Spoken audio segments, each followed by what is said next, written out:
Berita pertama Tribuners, dua anggota TNI Angkatan Darat yakni Sertu Yalpin Tarzun BA Kodim 0208 Asahan dan Praturian Herman petugas TA Yonif 125 Simbisa Brigif 7 Rimbaraya ditangkap di Narkoba Bareskrim Polri saat membawa 40.000 ekstasi dan 75 kg sabu. Sertu Yalpin yang menjadi terdakwa menangis saat mendengar dirinya dituntut hukuman mati. Keduanya menjalani persidangan di Pengadilan Negeri PN Medan pada Rabu 15 Mei 2023. Dalam proses persidangan, keduanya mengaku sudah 2 kali menjadi kurir narkoba. Pada Senin 5 Desember 2022 lalu, keduanya ditangkap Direktorat Tindak Pidana Narkoba Mabes Polri saat akan mengedarkan narkoba. Upah yang didapat keduanya untuk mengantarkan narkoba ini sebesar 2 juta rupiah untuk 1 kilogram sabu. Saat ditangkap, keduanya sedang membawa 75 kg sabu dan jika berhasil menjalankan tugasnya, mereka mendapatkan uang 150 juta rupiah. Sosok gembong narkoba yang memberi tugas keduanya bernama Zak. Hingga kini polisi belum dapat menangkap Zak meski namanya sudah sering muncul di persidangan kasus narkoba. Kedua oknum TNI ini hanya berkomunikasi melalui sambungan telepon dengan Zak. Zak meminta keduanya menemui kaki tangannya yang berinisial A di Tanjung Balai, Sumatera Utara untuk mengambil narkoba yang diantarkan. Sertu Yalpin Tarzun mengaku tak melihat muka A karena dirinya dan Praturian Herman hanya menunggu di mobil saat terjadi transaksi. Setelah A memasukkan narkoba ke mobil, keduanya berangkat ke kota Medan untuk mengantarkan narkoba dengan upah yang telah disepakati. Dilansir dari tribunmedan.com, petugas di Tipit Narkoba Bareskrim Polri mendapat laporan adanya peredaran narkoba di kota Tanjung Balai, Sumatera Utara. Peredaran narkoba ini dilakukan oleh 2 oknum TNI AD. Setelah mendapat laporan, polisi langsung mengumpulkan bukti dan pergi menuju ke kota Tanjung Balai. Petugas di Tipit Narkoba di Bareskrim Polri menemukan adanya gerak mencurigakan pelaku saat hendak memasok sabu dan ekstasi. Pada Minggu 4 Desember 2022, sekira pukul 8 malam, Sertu Yalpin Tarzun bertemu dengan Praturian Hermawan di kota Tanjung Balai. Malam itu kedua pelaku mulai melakukan aksinya yakni mengambil paket narkoba berupa 40.000 butir ekstasi dan 75 kg sabu. Narkoba tersebut dimasukkan ke mobil Toyota Fortuner dan dikemas dengan rapi. Setelah mendapatkan narkoba, kedua pelaku menuju ke kota Medan pada dini hari. Kedua pelaku sempat beristirahat dan salat subuh di Masjid Jami Galang, Kecamatan Lubuk Pakam, Kabupaten Deli Serdang pada Senin 5 Desember 2022. Polisi mengamankan pelaku ketika sedang mencuci mobil dan ditemukan 4.000 butir ekstasi dan 75 kg sabu di dalam mobil yang dibawa.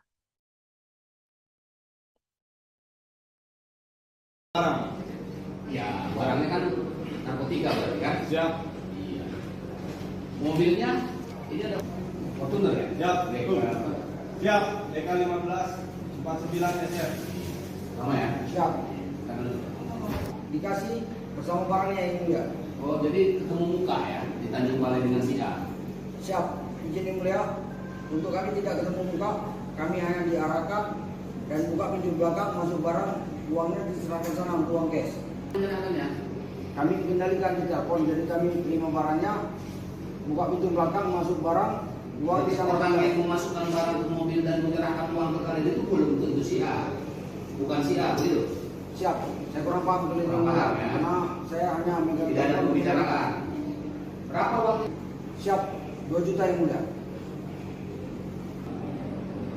Bisa jawab. Oh, Rian? Siap. Tidak bisa dijawab. Siap. Apa melakukan pekerjaan ini? Siap karena ajakan. Ya, kan saudara sudah dewasa. Siap. Gila, masa diajak kemana mau? Tapi itu tentu ada saringannya, Pak. Siap. Berarti udah 2 kali, Pak ya? Siap. Siap. Ya. Tapi itu nanti di pengadilan militer, Pak. Bukan di sini. Kami hanya baik. Tadi dengan ketua majelis sudah jawab. Pada waktu transaksi yang dulu pertama tidak kepada mereka. Siap. Tapi semua barang tetap dari Jack. Siap. Oh, gitu. Secara pribadi kenal dengan, sudah pernah bertemu dengan Jack ini? Siap belum? Belum ya. Tapi sudah 2 kali menerima perintah atau suruhan untuk mengambil barang itu ya. Siap. Saya berbandingkan saudara atau bersama-sama dengan si terdakwa. Siap, kami duluan ditangkap. Di mana ditangkap saudara saksi? Siap, ditangkapnya di Galang, Kabupaten Deli Serdang. Di Galang. Siap. Itu duluan. Siap. Saudara saksi, hasilnya nggak nomor handphone yang saudara saksi komunikasi yang akan menerima barang di Medan? Siap, tidak ingat. Tidak ingat. Saya lihat kepada saksi, apakah handphone saksi nih? Siap. Apakah ini handphone digunakan untuk komunikasi dengan handphone yang ada tidak ada pun saudara? Perdebatan terkait siapa yang menjadi biang rusuh di laga final SEA Games 2023 antara Timnas Indonesia versus Thailand masih hangat menjadi pembahasan. Khusus dari publik Thailand, seorang jurnalis menduga pemain Timnas Indonesia lah yang menjadi penyebab awal kerusuhan tersebut. Wartawan Thailand itu mengunggah bukti anyar untuk menunjukkan bahwa pemain Timnas Indonesia yang pertama memprovokasi bench Gajah Perang. Rekaman teranyar laga final SEA Games 2023 rupanya membuktikan Timnas Indonesia U22 tak sepenuhnya bersih dalam kerusuhan besar. Dalam rekaman amatir teranyar yang disajikan wartawan Thailand Talau, pihak Indonesia rupanya ikut andil dalam memantik api. Saat wasit meniup peluit yang dikira tanda akhir pertandingan, terdapat pemain Indonesia yang berlari membawa bendera ke arah bench Thailand. Momen ini terjadi sebelum dua kerusuhan, sehingga bisa dianggap sebagai pemicu hal yang lebih besar. Terdapat respons dari netizen bahwa sang dalang kerusuhan itu berlari ke arah bench lawan untuk merayakan medali emas, sementara bench Thailand membalas cuma untuk merayakan gol. Bagaimanapun, Indonesia telah meraih emas dan sepertinya tak peduli tentang keterlibatan pemain dan staf pada momen tersebut. FAT sedang menyelidiki perkara ini, sementara PSSI menyiapkan arak-arakan untuk skuad Timnas Indonesia U22 pada Jumat 19 Mei 2023. Timnas Indonesia U22 membantai Thailand pada laga final SEA Games 2023 yang berlangsung brutal dengan skor 5-2 pada Selasa 16 Mei 2023 kemarin.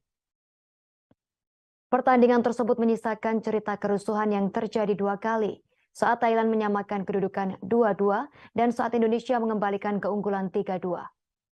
Publik sejauh ini memahami pihak Thailand sebagai pembuat keonaran lantaran merayakan gol Yotsakorn Burapa ke arah ke arah bench Indonesia. Melihat sejumlah pemain dan staf Thailand berlarian, Titan Agung merespons dengan keras dan dihukum kartu merah oleh wasit. Perayaan berlebihan Thailand tersebut hanya berlangsung sebentar, lantaran Indonesia langsung merespons pada menit pertama masa extra time. Pihak pemain dan staf Indonesia dinilai membalas dengan merayakan sama berlebihannya, dengan berlari ke arah bench Thailand. Hanya kunjungan official Indonesia ke area teknik tim lawan itu disambut dengan pukulan, tendangan, hingga hantaman yang membuat sejumlah orang tercengkang. Momen setelah gol Irfan Jauhari itu dianggap sebagai titik paling mendidih rivalitas Indonesia dan Thailand pada laga tersebut.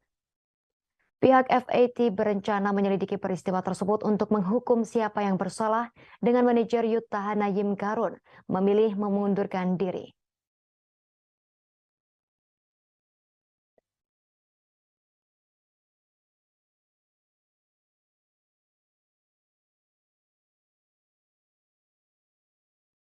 Kita ke informasi lain, Tribuners. Johnny Gerald Plate tak akan dipecat dari Partainya Nasional Demokrat. Hal tersebut secara tegas diungkapkan Ketua Umum Partai Nasional Demokrat Surya Paloh. Ia menegaskan bahwa pihaknya tak memecat Sekretaris Jenderal Sekjen Nasdem sekaligus Menteri Komunikasi dan Informatika Menkominfo Johnny G. Plate yang menjadi tersangka korupsi oleh Kejaksaan Agung.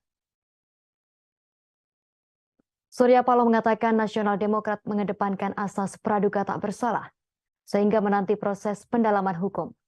Keterangan tersebut diungkapkan Ketua Partai Nasional Demokrat dalam keterangannya pada Kamis 18 Mei 2023 kemarin.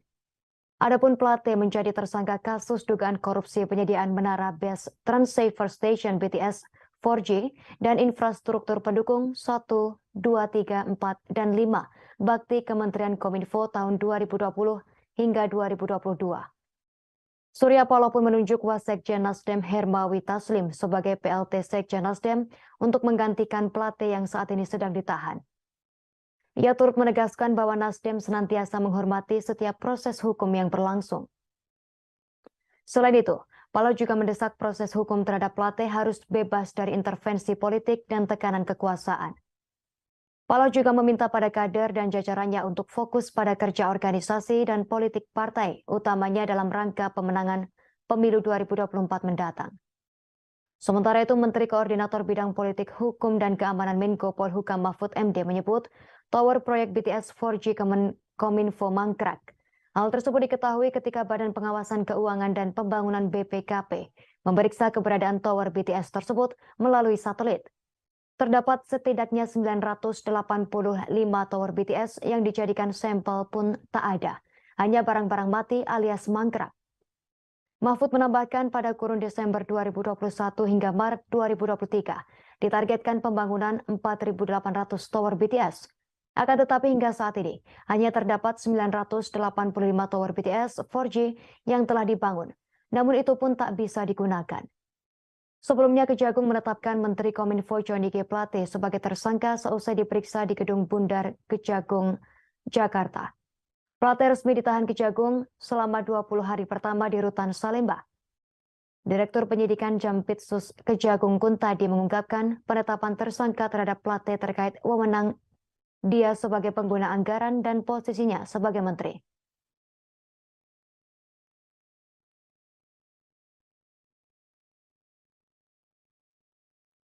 Yang satu kasus 200 juta rupiah. Dia masuk tahanan untuk sekian tahun. Kasus gratifikasi. Dia telah menyelesaikan kewajibannya. Dan sekarang menjadi warga negara bebas. Yang kedua, Johnny Plate. Terserah pendalaman pembuktian yang mungkin lebih dalam nanti. Tapi hari ini saya simak baik-baik keterangan daripada Kapus Penkum. Ada pengakuan yang menyatakan dia meminta agar diberikan 500 juta untuk anak-anak setiap bulan. Dengan proyek kerugian negara yang 8 triliun. Ya, kalau tidak ada pendalaman lebih lain untuk menemukan bukti-bukti yang lebih memberatkan, ya semakin sedih lagi kita. Terlalu mahal dia untuk diborgol dalam kapasitas dirinya. Sebagai menteri, sebagai sekjen partai, terlalu mahal. Terlalu mahal. Kita tetap menganut ajas praduga tidak bersalah. Tidak ada di antara kita yang memastikan diri kita ini terlepas dari kesalahan, kesilapan, kebodohan, bahkan dosa. Itulah arti kehadiran kita sebagai manusia biasa. Kita berupaya yang sebaik-baiknya, sekaligus menjawab pertanyaan teman-teman kedua dan ketiga tadi. Bahwasanya kita tidak mampu untuk menjamin. Menteri Koordinator Bidang Politik, Hukum, dan Keamanan Menko Polhukam Mahfud MD merespons terkait kontroversi penembakan Habib Bahar bin Smith. Mahfud MD meminta agar kasus penembakan Habib Bahar bin Smith atau HBS diproses terlebih dulu oleh kepolisian. Ia mengaku belum bisa berkomentar banyak terkait hal tersebut. Mahfud MD mengaku belum menerima laporan detail terkait kasus itu. Dengan begitu belum dipastikan seperti apa luka tembak yang dialami HBS. Mahfud MD pun meminta agar bersabar menunggu pihak polisi yang sedang menyelidiki sejumlah saksi mengenai kejadian penembakan tersebut. Polisi juga masih melakukan pendalaman atas laporan penembakan Habib Bahar bin Smith di sekitar Pusdiklat Dishub Kecamatan Kemang, Kabupaten Bogor pada Jumat 12 Mei 2023 malam.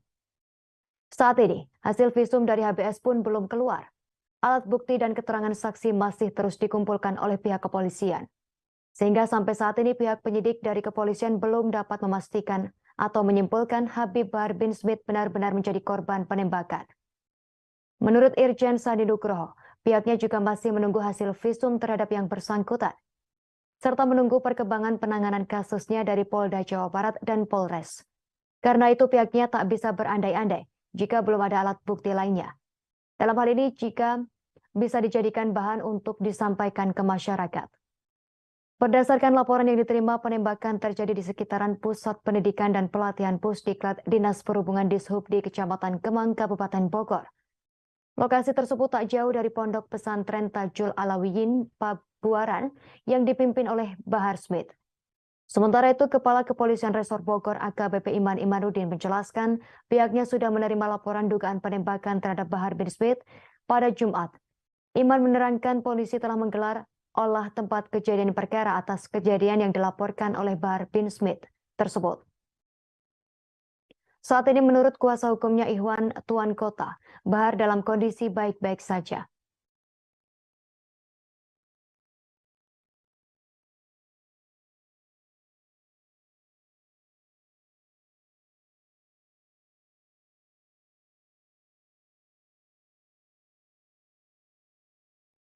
Kita ke informasi lain, Tribuners.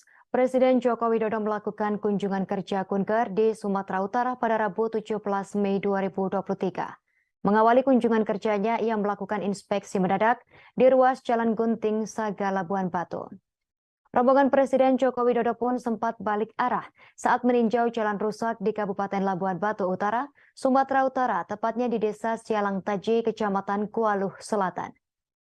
Hal tersebut terjadi lantaran kendaraan yang membawa rombongan Presiden Joko Widodo terperosok dan tak dapat melewati jalan rusak di desa tersebut. SUV Land Cruiser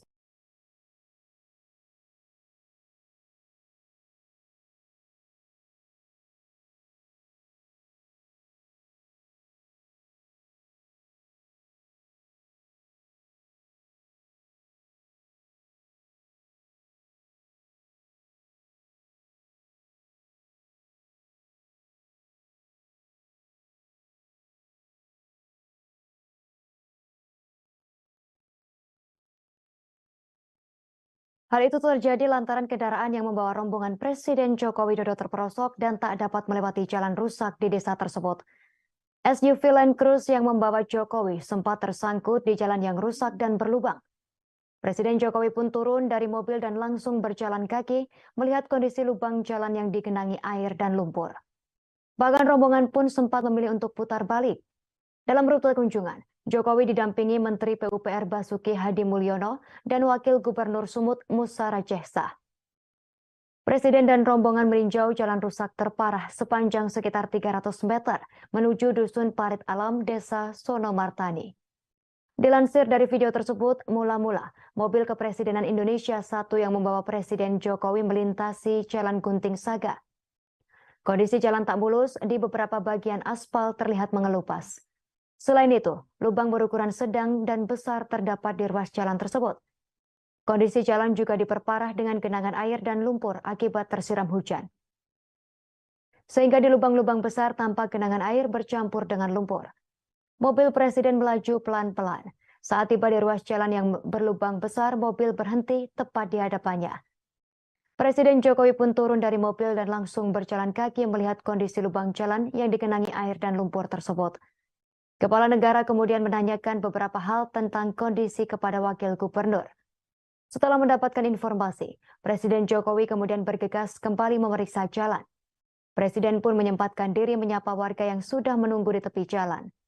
Oleh tim pasukan pengamanan Presiden atau Pas Pampres, para warga diberikan tas merah putih yang berisikan bantuan Presiden. Setelahnya Presiden Jokowi memberikan keterangan pers kepada media. Menurut Presiden Joko Widodo, perbaikan jalan rusak di Sumatera Utara akan dibagi pengerjaannya oleh pemerintah pusat dan daerah. Seusai melihat kondisi jalan, Jokowi berjanji akan memperbaiki jalan mulai Juli 2023. Bukan hanya di Kabupaten Labura, Jokowi juga menyebut banyak jalan rusak di kabupaten dan kota lain yang akan diperbaiki pemerintah pusat. Anggaran yang akan dikucurkan sejumlah 800 miliar rupiah untuk seluruh kabupaten dan kota. Pemerintah turun tangan karena kabupaten, kota, dan provinsi meminta bantuan agar jalan rusaknya diperbaiki.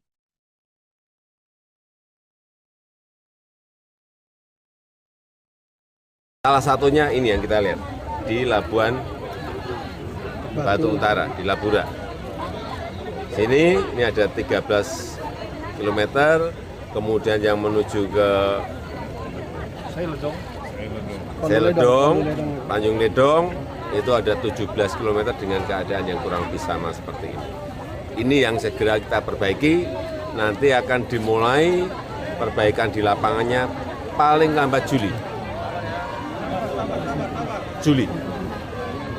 Dan semua yang di Sumatera Utara tetap sama kita bagi, ada yang dikerjakan oleh Pak Gubernur, ada yang dikerjakan oleh Pak Bupati, ada yang diambil alih oleh pusat, yang kira-kira provinsi, kabupaten, atau kota tidak memiliki kemampuan untuk mengerjakan. Aksi jalan kaki yang dilakukan 32 biksu dari Thailand menuju Indonesia masih menarik perhatian warganet. Ritual perjalanan jarak jauh dengan berjalan kaki dilakukan para biksu dikenal sebagai tudong. Ternyata ada rahasia mengapa 32 biksu bisa kuat jalan kaki dari Thailand ke Indonesia menempuh ribuan kilometer. Para biksu itu berjalan kaki sejauh ribuan kilometer untuk menghadiri puncak perayaan Hari Raya Waisak di Candi Borobudur, Kabupaten Magelang, Jawa Tengah pada 4 Juni 2023 mendatang. Melansir Kompas.com pada Kamis 18 Mei 2023, Ketua Tudong Internasional Welly Widadi mengatakan 32 biksu tersebut sanggup berjalan kaki lintas negara karena mereka sudah melakukan persiapan secara fisik. Persiapan yang Welly maksud adalah melakukan meditasi dan mengendalikan diri seperti rasa lapar, rasa makanan, dan amarah. Welly juga mengatakan 32 biksu tersebut begitu gigih berjalan kaki dari Thailand ke Indonesia karena mereka juga sudah siap secara mental.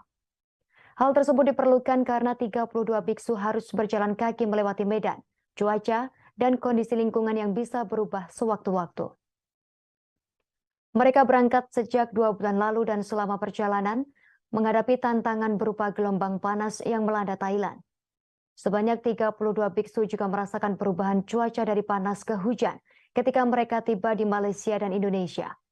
Sementara itu disebutkan bahwa 32 biksu yang jalan kaki dari Thailand menuju Indonesia merupakan biksu hutan. Hal itu diungkapkan Richard Pekasa selaku pengurus Wihara Dewi Welas Asih Cirebon.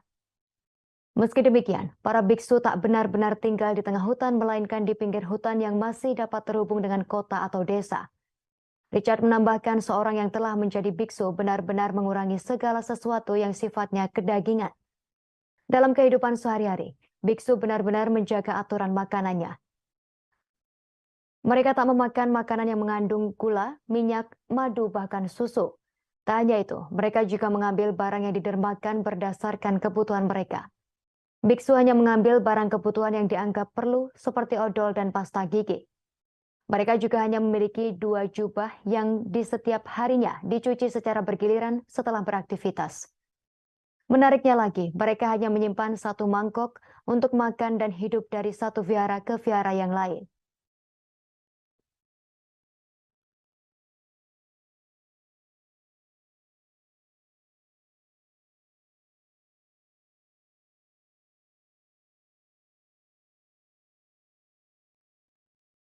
Grup musik asal Inggris Coldplay mengumumkan akan manggung di Indonesia di Stadion Gelora Utama Bung Karno GBK, Jakarta pada 15 November 2023 mendatang.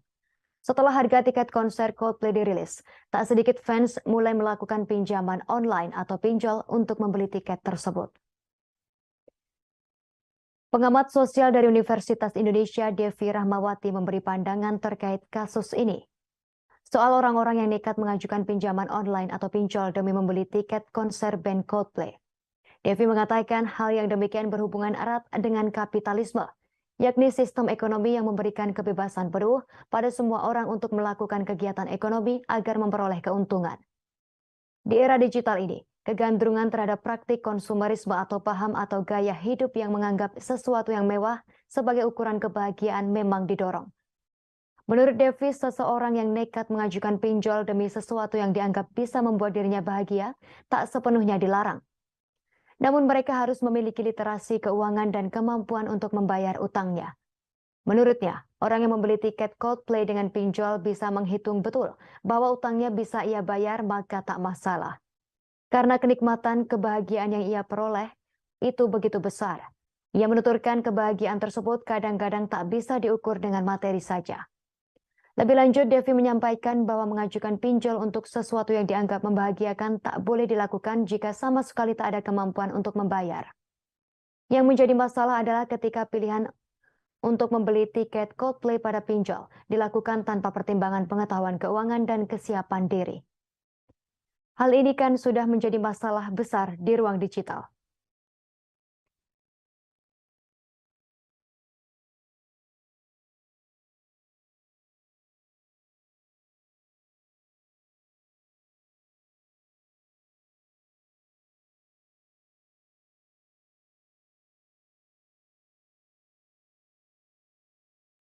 Kapten Timnas Indonesia Rizky Ridho meminta tiket konser Coldplay ke Presiden Joko Widodo atau Jokowi saat melangsungkan siaran langsung di akun Instagramnya. Aksi kocak Rizky Ridho terjadi seusai menang dari Timnas Thailand dalam laga final sepak bola SEA Games 2023 di Kamboja. Melansir dari Warta Kota Live pada Kamis 18 Mei 2023, Rizky Ridho spontan mengajukan permintaan tiket konser Coldplay gratis kepada Presiden Jokowi. Candaan tersebut kemudian dibalas oleh teman yang berada di kamar yang sama dengannya. Temannya pun menyarankan Rizky Ridho untuk meminta umroh ketimbang tiket Coldplay. Permintaan Rizky Ridho itu pun menuai banyak dukungan dari masyarakat yang menyaksikan siaran langsungnya. Namun ketika salah satu lagu Coldplay berjudul Hymn for the Weekend dimainkan, rupanya Rizky Ridho tak mengetahui lagu tersebut. Tak ayal, Rizky Ridho pun disemprot oleh rekan satu timnya dan disebut anak desa. Percakapan itu pun ditutup gelak tawa oleh Rizky Ridho dan temannya. Video siaran langsung itu pun viral di media sosial. Satu di antaranya diunggah admin @uniqueinfo_id pada Kamis 18 Mei 2023. Dalam postingan tersebut, admin menuliskan keinginan Rizky Ridho serupa dengan keinginan jutaan penggemar Coldplay di Indonesia. Mereka tak bisa menyaksikan konser perdana Coldplay itu lantaran kalah dalam war tiket yang dibuka pada Rabu 17 Mei 2023 kemarin.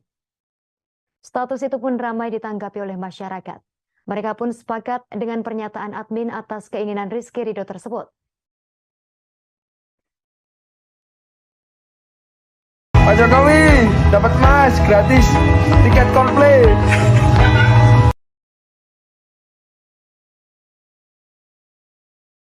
Ini viral di media sosial aksi memalukan pemalakan yang dilakukan oleh seorang pria berseragam ormas berwarna oranye.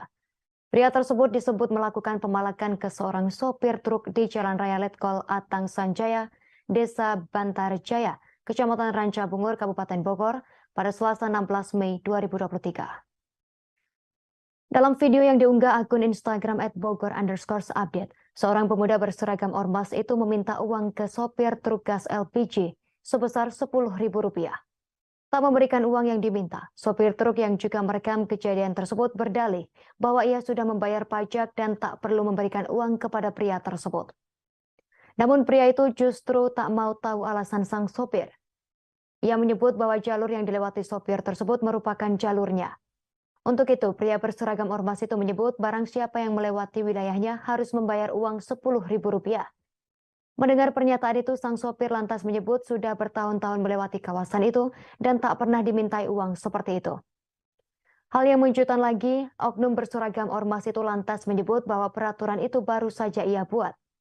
Mendengar hal tersebut, sang sopir hanya tertawa dan menanyakan banyak truk yang juga melewati kawasan tersebut dan tak dimintai uang. Namun oknum itu menyebut semuanya sudah membayar kepadanya. Pria berseragam itu semakin kesal saat sang sopir mengaku tak memiliki uang dan justru sempat memukul pintu truk tersebut. Kemudian salah seorang pria datang untuk membujuk pria berseragam itu untuk meninggalkan lokasi. Akhirnya oknum tersebut lantas bergegas meninggalkan lokasi kejadian. Berdasarkan informasi yang didapat, video berdurasi 1 menit 19 detik itu viral lantaran sang sopir merekam kejadian itu dan membagikannya kepada sopir lainnya. Hal tersebut membuat kejadian itu viral di media sosial. Mengetahui aksinya viral, nampaknya nyali oknum tersebut mulai ciut. Pasalnya oknum itu diketahui melarikan diri dan sempat menjadi buronan pihak kepolisian. Dikutip dari Tribun News Bogor, saat dikonfirmasi di hari yang berbeda, Kapolsek Ranca Bungur Ibtu Hartanto Rahim mengatakan bahwa pelaku yang diketahui berinisial R itu sudah diamankan. Seusai ditangkap, kini pelaku sudah dibawa ke Polres Bogor untuk dimintai keterangan terkait aksinya yang viral itu. Sementara itu, pihak Pemuda Pancasila angkat bicara terkait viral pria yang memakai baju ormas memalak sopir di kawasan Kabupaten Bogor, Jawa Barat. Ia menyebut bahwa pelaku yang melakukan pemalakan tersebut bukanlah anggotanya. Pelaku itu diketahui bernama Rudi. Dirinya mengaku siap mendukung Polres Bogor menjaga keamanan dan ketertiban di wilayahnya tersebut.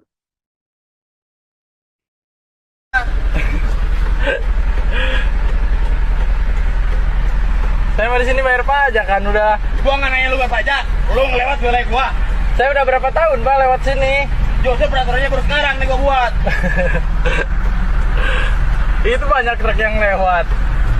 Gua mintain semua, udah. Nggak ada Bang. Saya juga buat ini nih. Ya ngomong nggak ada lu, jangan bilang-bilang bayar pajak lu. Iya kan dari awal udah bilang nggak ada. Enggak, lu ngomong tadi bayar pajak, tai lu. Ngomong aja nggak ada duit lu. Iya. Bayar pajak. Dari awal kan nggak ada uang. Lu belum pernah ke daerah Indonesia apa? Banyak jalan tuh yang mau mintain duit, bang jauh. Lu besok lihat, lu kelihatan mobil lu lewat sini, hancur mobil lu aja. Anjing gua minta. Warahmatullahi wabarakatuh. Saya Herman Ramin sebagai pengurus Pemuda Pancasila Desa Patarjaya PAC RT Timur terkait kejadian kemarin oleh saudara Rudi dengan memakai baju organisasi. Saya tegaskan beliau bukan anggota dari. Video yang memperlihatkan detik-detik aksi dugaan penganiayaan di sebuah restoran Karen's Diner, Bali pada Rabu 17 Mei 2023 menjadi perbincangan di media sosial. Video tersebut lantas viral di media sosial TikTok hingga Instagram. Satu di antaranya diunggah di akun Instagram @newsindonesia. Dalam video yang beredar, aksi penganiayaan itu disebut-sebut bermula saat seorang dokter gigi berinisial KT menemui temannya yang sudah berada di restoran Karen's Diner, Bali. Setelah masuk restoran, KT diketahui menghampiri karyawan bernama Sahrul dan memukulnya dari belakang dan menarik baju karyawan tersebut. Berdasarkan informasi yang didapat, diduga dokter TK secara tegas tak terima dipanggil tanpa gelar dokter dan tak terima mengikuti aturan dari pihak resto.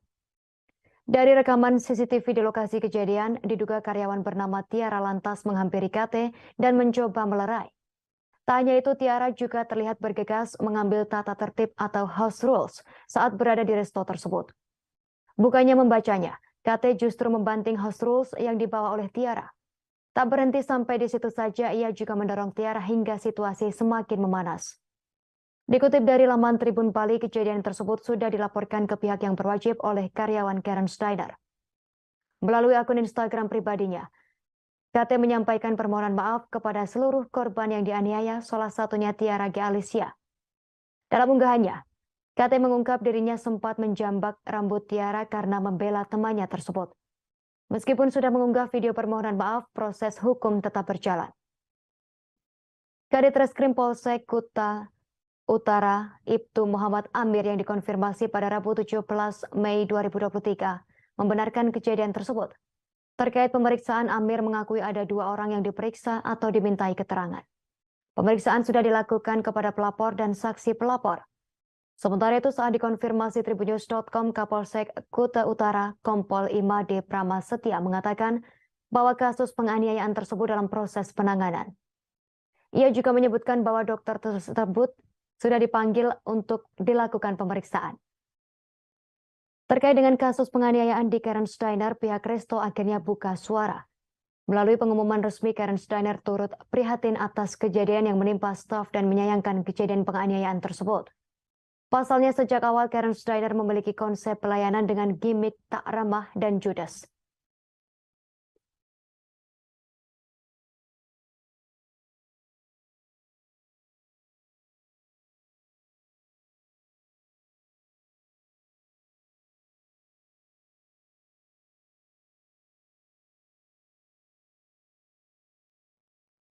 Viral di media sosial sebuah video yang memperlihatkan kegiatan seorang pria bernama Satrio Pamukas, 25 tahun, yang merawat sang ayah yang tengah stroke di kampung halamannya.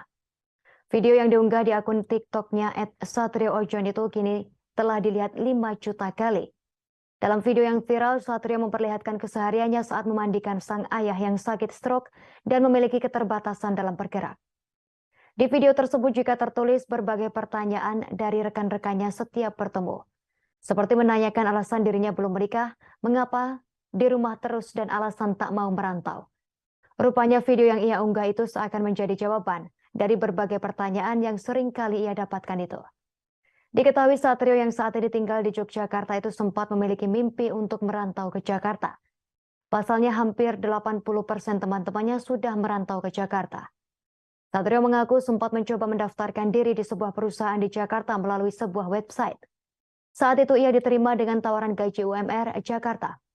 Satrio bimbang karena hasrat merantaunya terbentur kebutuhan menjaga sang ayah dan menemani ibunya.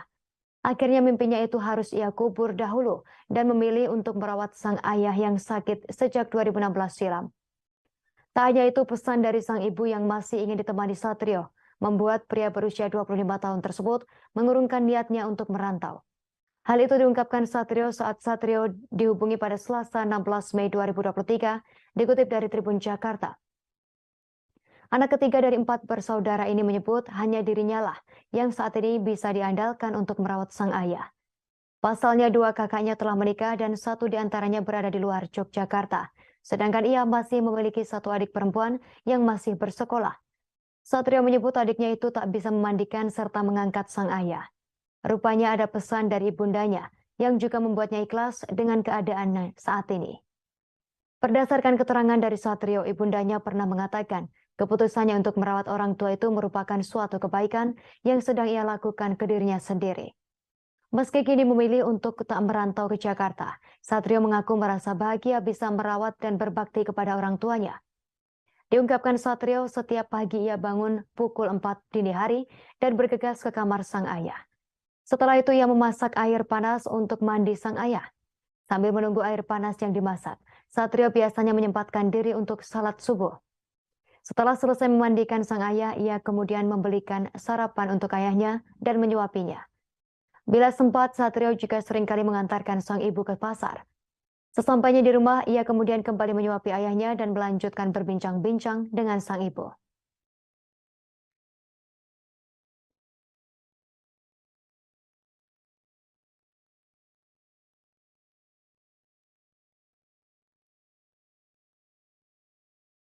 Video viral yang memperlihatkan puluhan narapidana yang berada di Lembaga Pemasyarakatan Lapas 1A Makassar tengah nonton bareng atau nobar film berjudul Miracle in Cell Nomor 7. Adapun video tersebut diunggah oleh akun TikTok @akbarramadan_ pada Senin 15 Mei 2023. Dalam video tersebut tampak napi begitu menikmati film yang disutradarai oleh sutradara kondang Hanung Bramantyo. Sebagai informasi, film tersebut merupakan film remake yang sebelumnya disutradarai oleh sutradara asal Korea Selatan Lee Hwang Kyung pada tahun 2013 silam. Film tersebut turut mengundang tawa para narapidana, tetapi juga membuat mereka meneteskan air mata. Bahkan tampak para narapidana mengusap air mata yang menetes saat menonton film tersebut. Hingga Selasa 16 Mei 2023, video tersebut sudah ditonton lebih dari 2,9 juta kali. Disukai lebih dari 367 ribu netizen dan dikomentari 3.087 orang. Jurnalis Tribunnews.com pun menghubungi pengunggah video tersebut yang merupakan staf Humas Lapas 1A Makassar, Akbar Ainur Ramadan. Akbar mengungkapkan kegiatan tersebut digelar pada Sabtu 13 Mei 2023 lalu. Ia menyebut kegiatan nobar seperti ini telah diselenggarakan sejak tahun lalu dan digelar setiap bulannya secara rutin. Akbar mengatakan kegiatan nobar Miracle in Cell Nomor 7 juga bekerja sama dengan peserta kuliah kerja nyata atau KKN Universitas Negeri Makassar. Ia mengungkapkan alasan pihaknya memilih film Miracle in Cell Nomor 7 untuk ditonton lantaran memiliki alur cerita yang dianggap sama dengan narapidana. Akbar pun tak menyangka bahwa antusiasme para narapidana sangat tinggi ketika pihaknya memutuskan untuk memutar film tersebut. Bahkan dirinya mengatakan sampai tak menyangka bahwa para narapidana menangis ketika menonton film tersebut. Akbar juga mengungkapkan bahwa video yang diunggahnya tersebut sampai di-repost oleh pemeran utama film, yakni aktor Vino G. Bastian. Akbar mengungkapkan kegiatan nobar film merupakan aktivitas favorit para narapidana di Lapas 1A Makassar. Hal tersebut lantaran adanya larangan bagi narapidana untuk mengakses dunia luar dengan cara apapun. Salah satunya terkait update film terbaru yang ditayangkan di bioskop. Akbar juga menjelaskan bahwa kegiatan seperti nobar film ini adalah wujud pemenuhan hak bagi narapidana yang tertuang dalam Undang-Undang Nomor 22 Tahun 2022 tentang Pemasyarakatan. Selain nobar, dirinya mengatakan ada kegiatan lain yang juga digelar seperti pementasan seni. Akbar pun berharap dengan adanya kegiatan pembinaan seperti nobar film, maka para narapidana bisa mendapatkan hak-haknya ketika sudah bebas kelak. Selain itu, dirinya juga menginginkan dengan adanya kegiatan semacam ini dapat merubah sifat para narapidana agar lebih baik lagi saat sudah dinyatakan bebas dan kembali hidup di tengah masyarakat.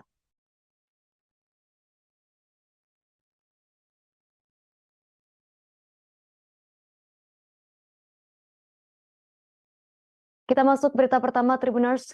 Dua anggota TNI Angkatan Darat yakni Sertu Yalpin Tarzun BA Kodim 0208 Asahan dan Praturian Herman petugas TA Yonif 125 Simbisa Brigif 7 Rimbaraya ditangkap di Narkoba Bareskrim Polri saat membawa 40.000 ekstasi dan 75 kg sabu. Sertu Yalpin yang menjadi terdakwa menangis saat mendengar dirinya dituntut hukuman mati. Keduanya menjalani persidangan di Pengadilan Negeri PN Medan pada Rabu 15 Mei 2023. Dalam proses persidangan, keduanya mengaku sudah 2 kali menjadi kurir narkoba. Pada Senin 5 Desember 2022 lalu, keduanya ditangkap Direktorat Tindak Pidana Narkoba Mabes Polri saat akan mengedarkan narkoba. Upah yang didapat keduanya untuk mengantarkan narkoba ini sebesar 2 juta rupiah untuk 1 kilogram sabu. Saat ditangkap, keduanya sedang membawa 75 kg sabu dan jika berhasil menjalankan tugasnya, mereka mendapatkan uang 150 juta rupiah. Sosok gembong narkoba yang memberi tugas keduanya bernama Zak. Hingga kini, polisi belum dapat menangkap Zak meski namanya sudah sering muncul di persidangan kasus narkoba. Kedua oknum TNI ini hanya berkomunikasi melalui sambungan telepon dengan Zak. Zak meminta keduanya menemui kaki tangannya yang berinisial A di Tanjung Balai, Sumatera Utara untuk mengambil narkoba yang diantarkan. Sertu Yalpin Tarzun mengaku tak melihat muka A karena dirinya dan Praturian Herman hanya menunggu di mobil saat terjadi transaksi.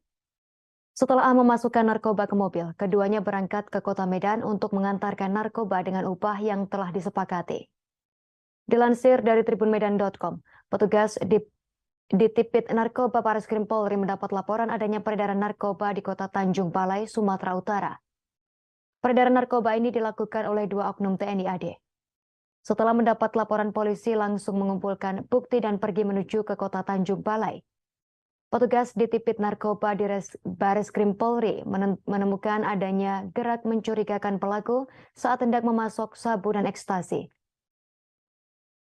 Pada Minggu 4 Desember 2022, sekira pukul 8 malam, Sertu Yalpin Tarzun bertemu dengan Praturian Hermawan di kota Tanjung Balai. Malam itu kedua pelaku mulai melakukan aksinya yakni mengambil paket narkoba berupa 40.000 butir ekstasi dan 75 kg sabu. Narkoba tersebut dimasukkan ke mobil Toyota Fortuner dan dikemas dengan rapi. Setelah mendapatkan narkoba, kedua pelaku menuju ke kota Medan pada dini hari. Kedua pelaku sempat beristirahat dan salat subuh di Masjid Jami Galang, Kecamatan Lubuk Pakam, Kabupaten Deli Serdang pada Senin 5 Desember 2022. Polisi mengamankan pelaku ketika sedang mencuci mobil dan ditemukan 4.000 butir ekstasi dan 75 kg sabu di dalam mobil yang dibawa.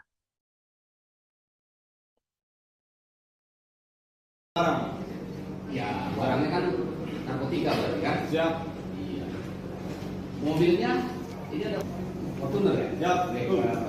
Siap, DK 1549 SR. Sama ya? Siap. Dikasih bersama barangnya ini enggak? Oh, jadi ketemu muka ya di Tanjung Balai dengan si A. Siap. Izin yang mulia, untuk kami tidak ketemu muka, kami hanya diarahkan dan buka pintu belakang, masuk barang, uangnya diserahkan sana untuk uang cash. Menyenangkannya? Kami kendalikan di telepon, jadi kami terima barangnya, buka pintu belakang, masuk barang, uang di sana. Orang yang memasukkan barang ke mobil dan menyerahkan uang ke kalian itu belum tentu si A, bukan si A, begitu? Siap, saya kurang paham Kurang paham, ya? karena saya hanya megang Tidak ada pembicaraan. Berapa waktu? Siap, 2 juta yang mulia. Bisa jawab. Oh, Rian, Siap. tidak bisa dijawab. Siap. Apa melakukan pekerjaan ini? Siap karena ajakan. Ya, kan saudara sudah dewasa. Siap. Tidak, masa diajak kemana mau, tapi itu tentu ada saringannya, Pak. Siap. Ya. Apalagi udah 2 kali, Pak ya. Siap. Siap. Ya. Tapi itu nanti di pengadilan militer, Pak. Bukan di sini. Kami hanya baik. Tadi dengan ketua majelis sudah jawab. Pada waktu transaksi yang dulu pertama tidak kepada mereka. Siap. Tapi semua barang tetap dari Jack. Siap. Oh, gitu. Secara pribadi kenal dengan, sudah pernah bertemu dengan Jack ini? Siap belum? Belum ya. Tapi sudah 2 kali menerima perintah atau suruhan untuk mengambil barang itu ya. Siap. Saya berdua nikah, saudara atau bersama-sama dengan si terdakwa. Siap. Kami duluan ditangkap. Di mana ditangkap saudara saksi? Siap. Ditangkapnya di Galang, Kabupaten Deli Serdang. Di Galang. Siap. Itu dulu hati. Siap. Saudara saksi, hasilnya nggak nomor handphone yang saudara saksi komunikasi yang akan menerima barang di Medan? Siap. Tidak ingat. Tidak ingat. Saya lihat kepada saksi, apakah handphone saksi ini? Siap. Apakah ini handphone digunakan untuk komunikasi dengan handphone yang ada tidak saudara pun saudara? Perdebatan terkait siapa yang menjadi biang rusuh di laga final SEA Games 2023 antara Timnas Indonesia versus Thailand masih hangat menjadi pembahasan. Khusus dari publik Thailand, seorang jurnalis menduga pemain Timnas Indonesia lah yang menjadi penyebab awal kerusuhan tersebut. Wartawan Thailand itu mengunggah bukti anyar untuk menunjukkan bahwa pemain Timnas Indonesia yang pertama memprovokasi bench Gajah Perang. Rekaman teranyar laga final SEA Games 2023 rupanya membuktikan Timnas Indonesia U22 tak sepenuhnya bersih dalam kerusuhan besar. Dalam rekaman amatir teranyar yang disajikan wartawan Thailand Talau, pihak Indonesia rupanya ikut andil dalam memantik api. Saat wasit meniup peluit yang dikira tanda akhir pertandingan, terdapat pemain Indonesia yang berlari membawa bendera ke arah bench Thailand. Momen ini terjadi sebelum 2 kerusuhan, sehingga bisa dianggap sebagai pemicu hal yang lebih besar. Terdapat respons dari netizen bahwa sang dalang kerusuhan itu berlari ke arah bench lawan untuk merayakan medali emas, sementara bench Thailand membalas cuma untuk merayakan gol. Bagaimanapun, Indonesia telah meraih emas dan sepertinya tak peduli tentang keterlibatan pemain dan staf pada momen tersebut.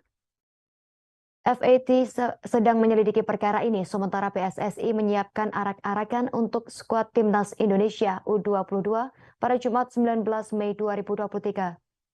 Timnas Indonesia U22 membantai Thailand pada laga final SEA Games 2023 yang berlangsung brutal dengan skor 5-2 pada Selasa 16 Mei 2023 kemarin.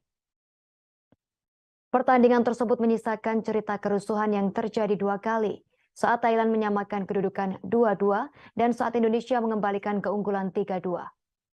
Publik sejauh ini memahami pihak Thailand sebagai pembuat keonaran lantaran merayakan gol Yotsakorn Burapa ke arah ke arah bench Indonesia.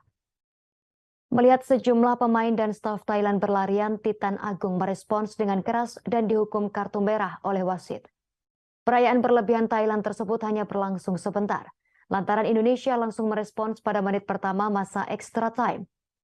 Pihak pemain dan staf Indonesia dinilai membalas dengan merayakan sama berlebihannya, dengan berlari ke arah bench Thailand. Hanya kunjungan official Indonesia ke area teknik tim lawan itu disambut dengan pukulan, tendangan, hingga hantaman yang membuat sejumlah orang tercengkang. Momen setelah gol Irfan Jauhari itu dianggap sebagai titik paling mendidih rivalitas Indonesia dan Thailand pada laga tersebut. Pihak FAT berencana menyelidiki peristiwa tersebut untuk menghukum siapa yang bersalah dengan manajer Yuta Hanayim Karun memilih memundurkan diri.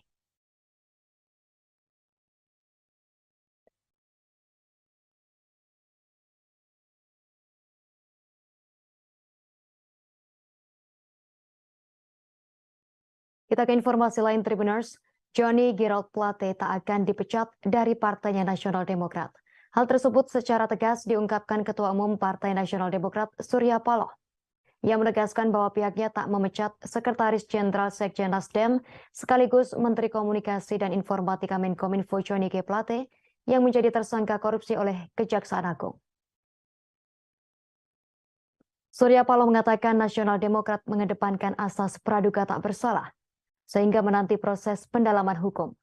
Keterangan tersebut diungkapkan Ketua Partai Nasional Demokrat dalam keterangannya pada Kamis 18 Mei 2023 kemarin. Adapun Plate menjadi tersangka kasus dugaan korupsi penyediaan menara Base Transceiver Station BTS 4G dan infrastruktur pendukung 1, 2, 3, 4, dan 5 bakti Kementerian Kominfo tahun 2020 hingga 2022. Surya Paloh pun menunjuk Wasekjen Nasdem Hermawi Taslim sebagai PLT Sekjen Nasdem untuk menggantikan Plate yang saat ini sedang ditahan. Ia turut menegaskan bahwa Nasdem senantiasa menghormati setiap proses hukum yang berlangsung. Selain itu, Paloh juga mendesak proses hukum terhadap Plate harus bebas dari intervensi politik dan tekanan kekuasaan. Paloh juga meminta pada kader dan jajarannya untuk fokus pada kerja organisasi dan politik partai, utamanya dalam rangka pemenangan pemilu 2024 mendatang. Sementara itu, Menteri Koordinator Bidang Politik, Hukum, dan Keamanan Menko Polhukam Mahfud MD menyebut tower proyek BTS 4G Kominfo mangkrak. Hal tersebut diketahui ketika Badan Pengawasan Keuangan dan Pembangunan BPKP memeriksa keberadaan tower BTS tersebut melalui satelit. Terdapat setidaknya 985 tower BTS yang dijadikan sampel pun tak ada, hanya barang-barang mati alias mangkrak. Mahfud menambahkan pada kurun Desember 2021 hingga Maret 2023 ditargetkan pembangunan 4.800 tower BTS. Akan tetapi hingga saat ini hanya terdapat 985 tower BTS 4G yang telah dibangun, namun itu pun tak bisa digunakan. Sebelumnya Kejagung menetapkan Menteri Kominfo Johnny G. Plate sebagai tersangka seusai diperiksa di Gedung Bundar Kejagung, Jakarta. Plate resmi ditahan Kejagung selama 20 hari pertama di Rutan Salemba. Direktur Penyidikan Jampitsus Kejagung Kuntadi mengungkapkan penetapan tersangka terhadap Plate terkait wewenang dia sebagai pengguna anggaran dan posisinya sebagai menteri.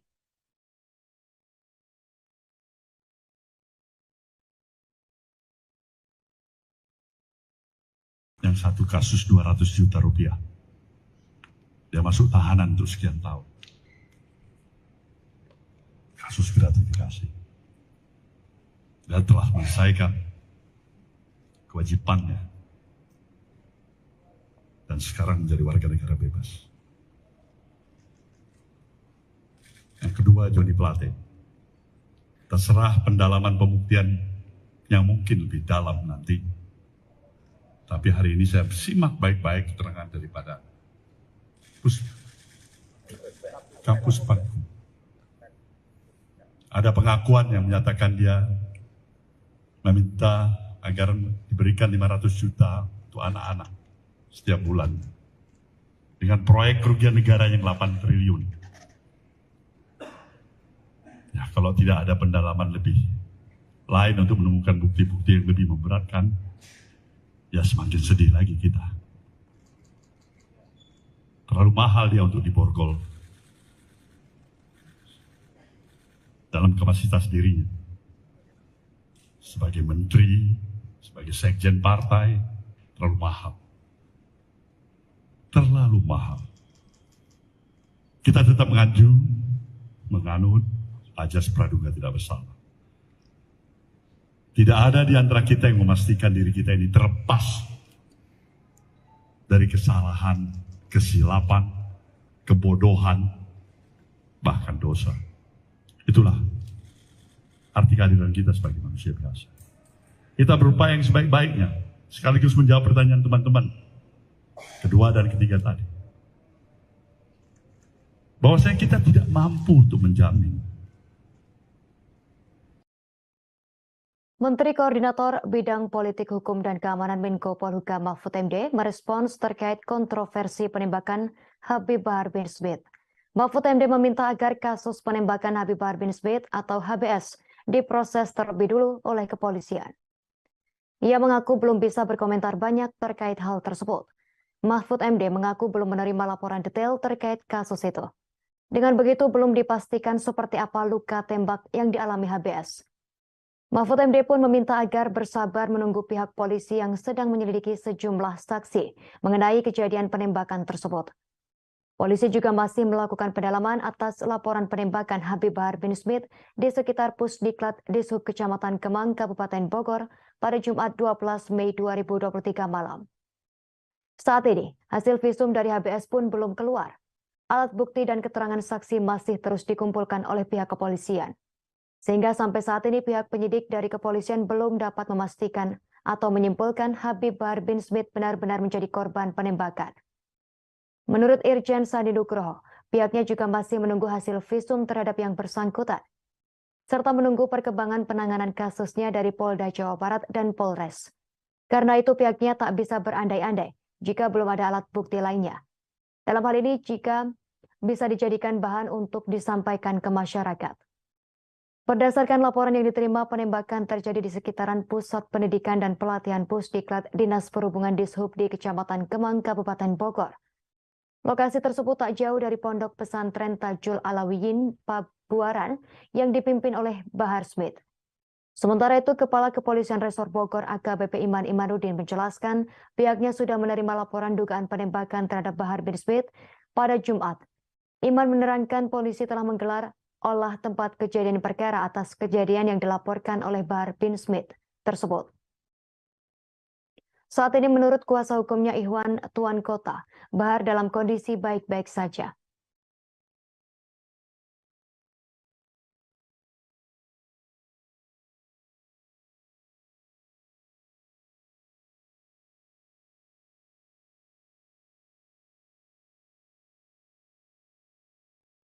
Kita ke informasi lain, Tribuners. Presiden Joko Widodo melakukan kunjungan kerja kunker di Sumatera Utara pada Rabu 17 Mei 2023. Mengawali kunjungan kerjanya, ia melakukan inspeksi mendadak di ruas Jalan Gunting Saga Labuan Batu. Rombongan Presiden Joko Widodo pun sempat balik arah saat meninjau jalan rusak di Kabupaten Labuan Batu Utara, Sumatera Utara, tepatnya di Desa Sialang Taji, Kecamatan Kualuh Selatan. Hal tersebut terjadi lantaran kendaraan yang membawa rombongan Presiden Joko Widodo terperosok dan tak dapat melewati jalan rusak di desa tersebut. SUV Land Cruiser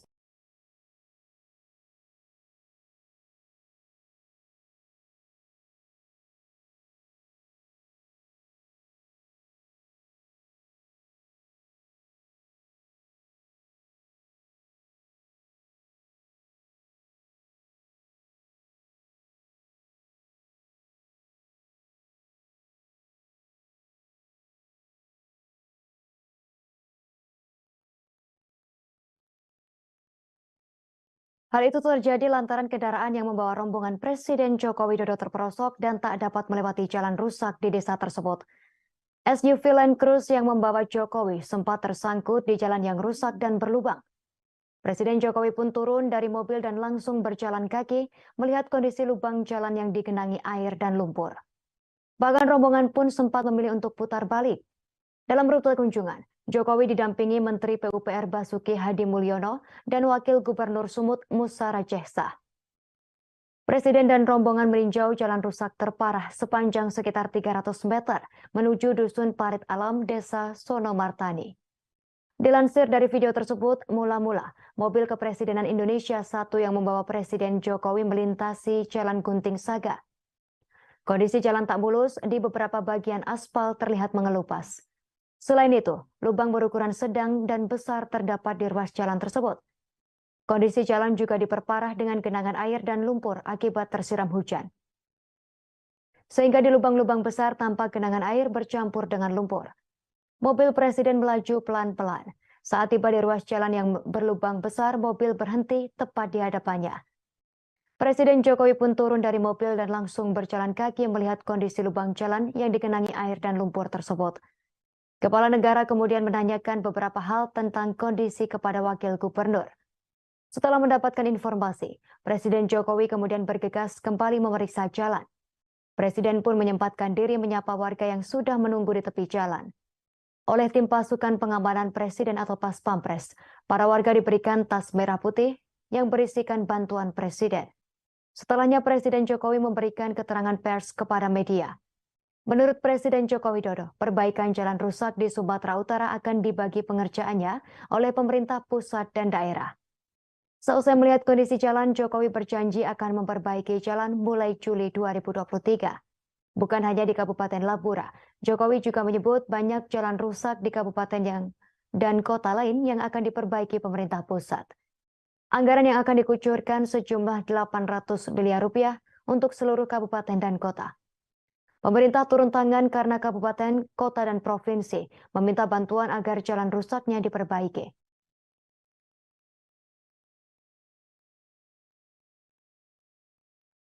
Salah satunya ini yang kita lihat di Labuan Batu Utara, di Labura. Sini ini ada 13 km, kemudian yang menuju ke Seledong, Tanjung Ledong, itu ada 17 km dengan keadaan yang kurang lebih sama seperti ini. Ini yang segera kita perbaiki, nanti akan dimulai perbaikan di lapangannya paling lambat Juli.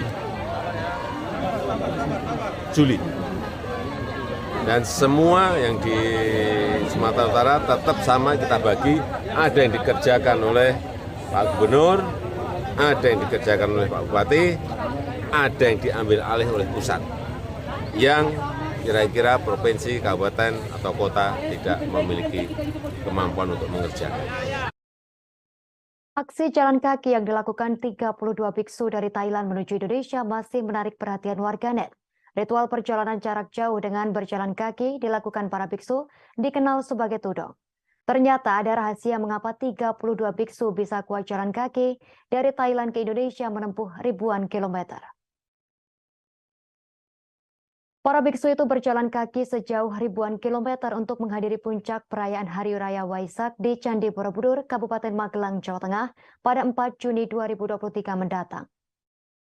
Melansir Kompas.com pada Kamis 18 Mei 2023, Ketua Tudong Internasional Welly Widadi mengatakan 32 biksu tersebut sanggup berjalan kaki lintas negara karena mereka sudah melakukan persiapan secara fisik.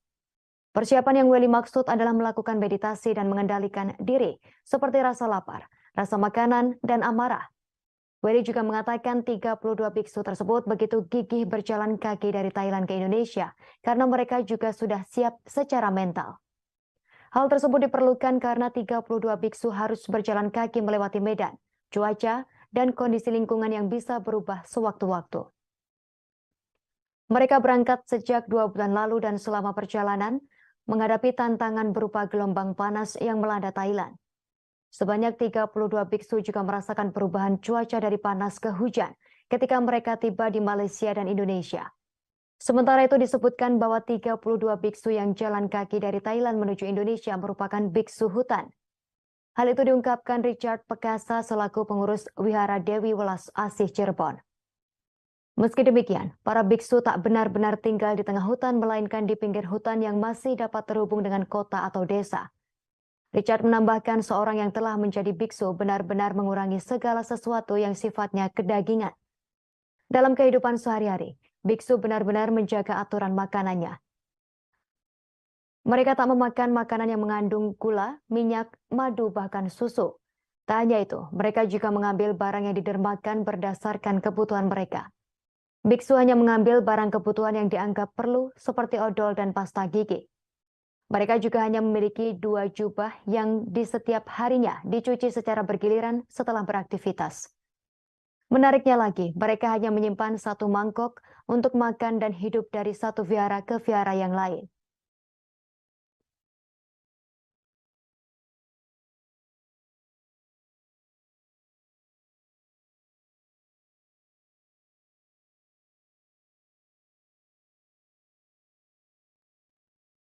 Grup musik asal Inggris Coldplay mengumumkan akan manggung di Indonesia di Stadion Gelora Utama Bung Karno GBK, Jakarta pada 15 November 2023 mendatang. Setelah harga tiket konser Coldplay dirilis, tak sedikit fans mulai melakukan pinjaman online atau pinjol untuk membeli tiket tersebut. Pengamat sosial dari Universitas Indonesia, Devi Rahmawati, memberi pandangan terkait kasus ini. soal orang-orang yang nekat mengajukan pinjaman online atau pinjol demi membeli tiket konser band Coldplay. Devi mengatakan hal yang demikian berhubungan erat dengan kapitalisme, yakni sistem ekonomi yang memberikan kebebasan penuh pada semua orang untuk melakukan kegiatan ekonomi agar memperoleh keuntungan. Di era digital ini, kegandrungan terhadap praktik konsumerisme atau paham atau gaya hidup yang menganggap sesuatu yang mewah sebagai ukuran kebahagiaan memang didorong. Menurut Devi, seseorang yang nekat mengajukan pinjol demi sesuatu yang dianggap bisa membuat dirinya bahagia tak sepenuhnya dilarang. Namun mereka harus memiliki literasi keuangan dan kemampuan untuk membayar utangnya. Menurutnya, orang yang membeli tiket Coldplay dengan pinjol bisa menghitung betul bahwa utangnya bisa ia bayar, maka tak masalah. Karena kenikmatan kebahagiaan yang ia peroleh itu begitu besar. Ia menuturkan kebahagiaan tersebut kadang-kadang tak bisa diukur dengan materi saja. Lebih lanjut, Devi menyampaikan bahwa mengajukan pinjol untuk sesuatu yang dianggap membahagiakan tak boleh dilakukan jika sama sekali tak ada kemampuan untuk membayar. Yang menjadi masalah adalah ketika pilihan untuk membeli tiket Coldplay pada pinjol dilakukan tanpa pertimbangan pengetahuan keuangan dan kesiapan diri. Hal ini kan sudah menjadi masalah besar di ruang digital.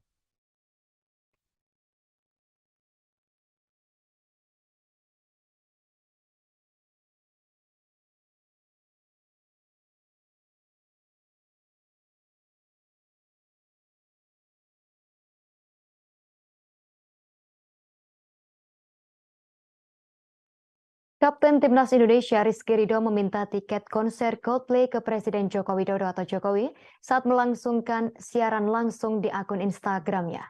Aksi kocak Rizky Ridho terjadi seusai menang dari Timnas Thailand dalam laga final sepak bola SEA Games 2023 di Kamboja. Melansir dari Warta Kota Live pada Kamis 18 Mei 2023, Rizky Ridho spontan mengajukan permintaan tiket konser Coldplay gratis kepada Presiden Jokowi. Candaan tersebut kemudian dibalas oleh teman yang berada di kamar yang sama dengannya. Temannya pun menyarankan Rizky Ridho untuk meminta umroh ketimbang tiket Coldplay. Permintaan Rizky Ridho itu pun menuai banyak dukungan dari masyarakat yang menyaksikan siaran langsungnya. Namun ketika salah satu lagu Coldplay berjudul Hymn for the Weekend dimainkan, rupanya Rizky Ridho tak mengetahui lagu tersebut. Tak ayal, Rizky Ridho pun disemprot oleh rekan satu timnya dan disebut anak desa. Percakapan itu pun ditutup gelak tawa oleh Rizky Ridho dan temannya. Video siaran langsung itu pun viral di media sosial. Satu di antaranya diunggah admin @uniqueinfo_id pada Kamis 18 Mei 2023. Dalam postingan tersebut, admin menuliskan keinginan Rizky Ridho serupa dengan keinginan jutaan penggemar Coldplay di Indonesia. Mereka tak bisa menyaksikan konser perdana Coldplay itu lantaran kalah dalam war tiket yang dibuka pada Rabu 17 Mei 2023 kemarin. Status itu pun ramai ditanggapi oleh masyarakat. Mereka pun sepakat dengan pernyataan admin atas keinginan Rizky Ridho tersebut. Pak Jokowi dapat emas gratis tiket Coldplay.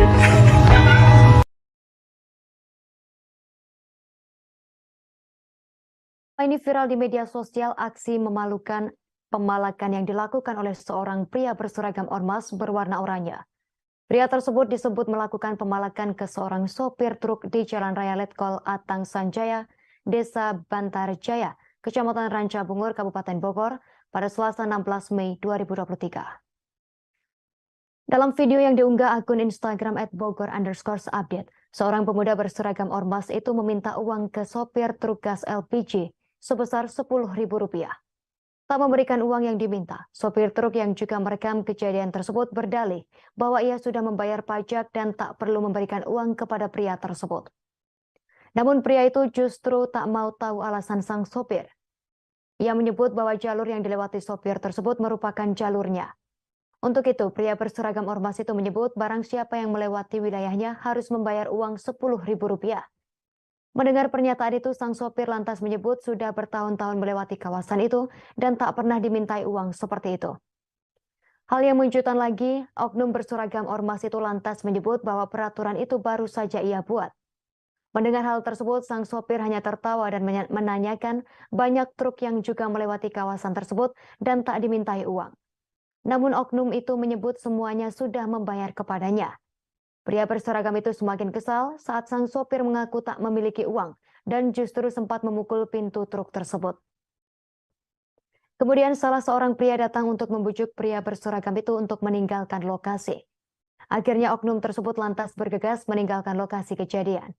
Berdasarkan informasi yang didapat, video berdurasi 1 menit 19 detik itu viral lantaran sang sopir merekam kejadian itu dan membagikannya kepada sopir lainnya. Hal tersebut membuat kejadian itu viral di media sosial. Mengetahui aksinya viral, nampaknya nyali oknum tersebut mulai ciut. Pasalnya oknum itu diketahui melarikan diri dan sempat menjadi buronan pihak kepolisian. Dikutip dari Tribun News Bogor, saat dikonfirmasi di hari yang berbeda, Kapolsek Ranca Bungur Ibtu Hartanto Rahim mengatakan bahwa pelaku yang diketahui berinisial R itu sudah diamankan. Seusai ditangkap, kini pelaku sudah dibawa ke Polres Bogor untuk dimintai keterangan terkait aksinya yang viral itu. Sementara itu, pihak Pemuda Pancasila angkat bicara terkait viral pria yang memakai baju ormas memalak sopir di kawasan Kabupaten Bogor, Jawa Barat.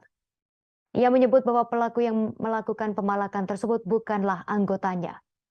Pelaku itu diketahui bernama Rudi. Dirinya mengaku siap mendukung Polres Bogor menjaga keamanan dan ketertiban di wilayahnya tersebut.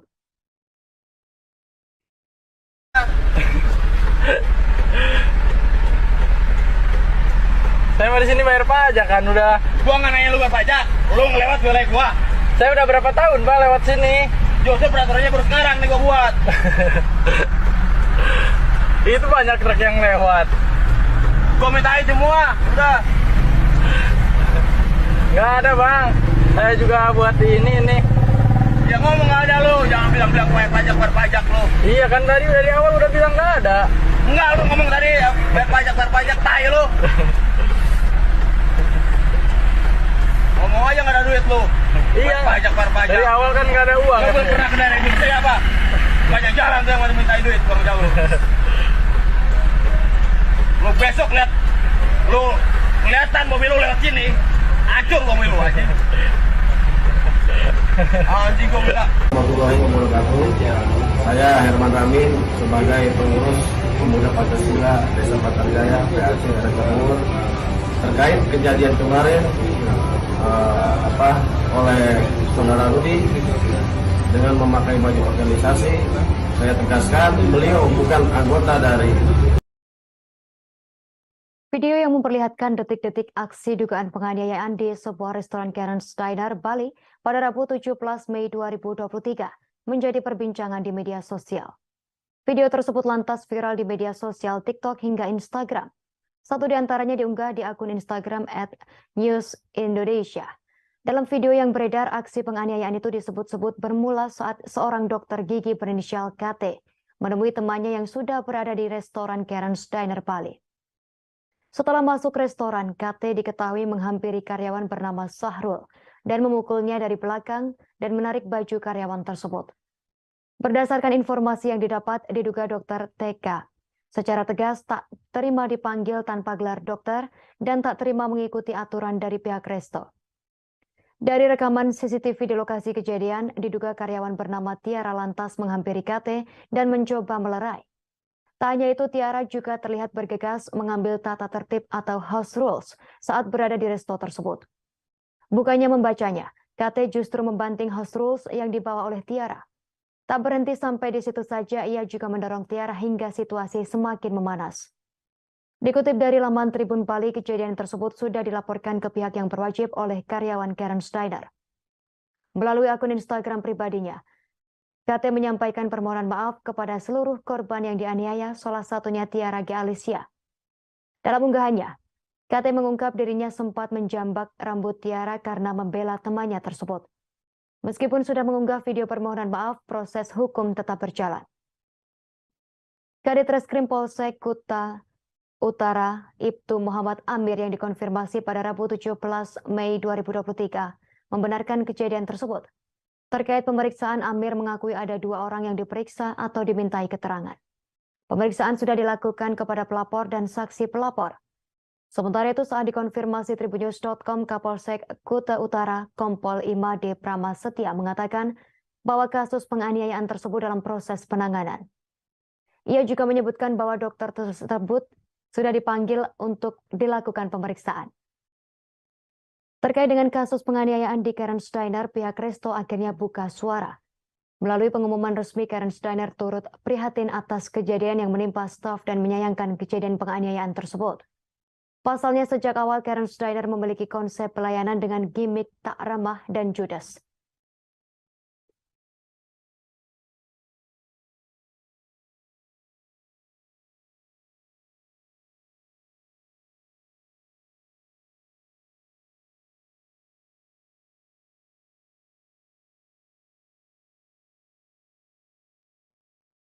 Viral di media sosial sebuah video yang memperlihatkan kegiatan seorang pria bernama Satrio Pamungkas, 25 tahun, yang merawat sang ayah yang tengah stroke di kampung halamannya. Video yang diunggah di akun TikTok-nya @satrioojon itu kini telah dilihat 5 juta kali.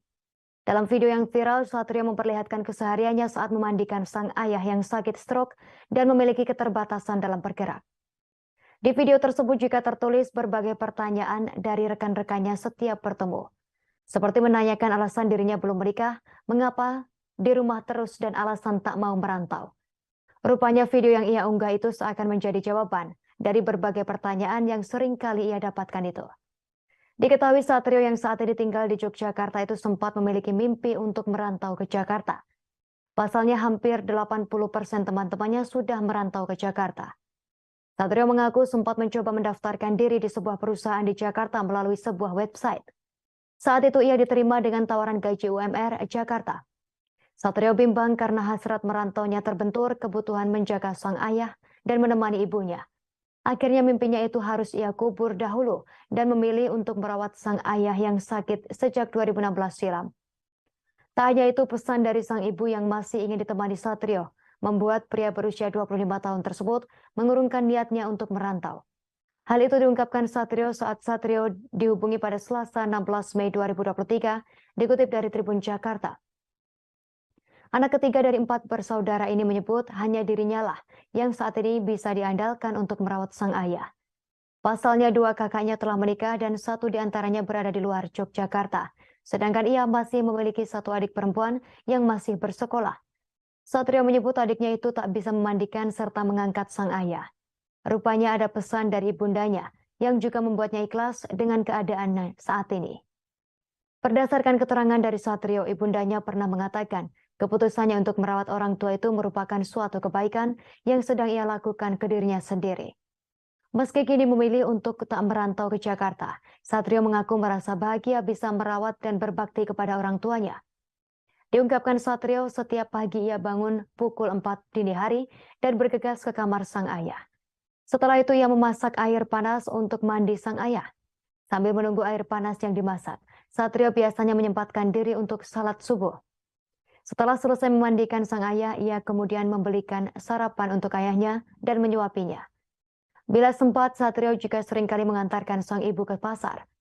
Sesampainya di rumah, ia kemudian kembali menyuapi ayahnya dan melanjutkan berbincang-bincang dengan sang ibu.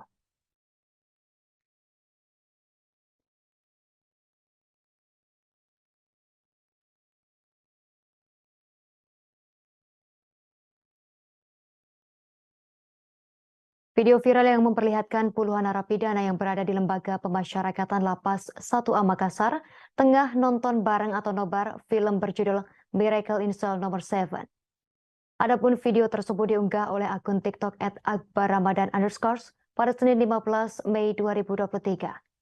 Dalam video tersebut tampak napi begitu menikmati film yang disutradarai oleh sutradara kondang Hanung Bramantyo. Sebagai informasi, film tersebut merupakan film remake yang sebelumnya disutradarai oleh sutradara asal Korea Selatan Lee Hwang Kyung pada tahun 2013 silam. Film tersebut turut mengundang tawa para narapidana, tetapi juga membuat mereka meneteskan air mata. Bahkan tampak para narapidana mengusap air mata yang menetes saat menonton film tersebut. Hingga Selasa 16 Mei 2023, video tersebut sudah ditonton lebih dari 2,9 juta kali. Disukai lebih dari 367 ribu netizen dan dikomentari 3.087 orang. Jurnalis Tribunnews.com pun menghubungi pengunggah video tersebut yang merupakan staf Humas Lapas 1A Makassar, Akbar Ainur Ramadan. Akbar mengungkapkan kegiatan tersebut digelar pada Sabtu 13 Mei 2023 lalu. Ia menyebut kegiatan nobar seperti ini telah diselenggarakan sejak tahun lalu dan digelar setiap bulannya secara rutin. Akbar mengatakan kegiatan nobar Miracle in Cell nomor 7 juga bekerja sama dengan peserta kuliah kerja nyata atau KKN Universitas Negeri Makassar. Ia mengungkapkan alasan pihaknya memilih film Miracle in Cell nomor 7 untuk ditonton lantaran memiliki alur cerita yang dianggap sama dengan narapidana. Akbar pun tak menyangka bahwa antusiasme para narapidana sangat tinggi ketika pihaknya memutuskan untuk memutar film tersebut. Bahkan dirinya mengatakan sampai tak menyangka bahwa para narapidana menangis ketika menonton film tersebut. Akbar juga mengungkapkan bahwa video yang diunggahnya tersebut sampai direpost oleh pemeran utama film, yakni aktor Vino G. Bastian. Akbar mengungkapkan kegiatan nobar film merupakan aktivitas favorit para narapidana di Lapas 1A Makassar. Hal tersebut lantaran adanya larangan bagi narapidana untuk mengakses dunia luar dengan cara apapun. Salah satunya terkait update film terbaru yang ditayangkan di bioskop. Akbar juga menjelaskan bahwa kegiatan seperti nobar film ini adalah wujud pemenuhan hak bagi narapidana yang tertuang dalam Undang-Undang Nomor 22 Tahun 2022 tentang Pemasyarakatan. Selain nobar, dirinya mengatakan ada kegiatan lain yang juga digelar seperti pementasan seni. Akbar pun berharap dengan adanya kegiatan pembinaan seperti nobar film, maka para narapidana bisa mendapatkan hak-haknya ketika sudah bebas kelak. Selain itu, dirinya juga menginginkan dengan adanya kegiatan semacam ini dapat merubah sifat para narapidana agar lebih baik lagi saat sudah dinyatakan bebas dan kembali hidup di tengah masyarakat.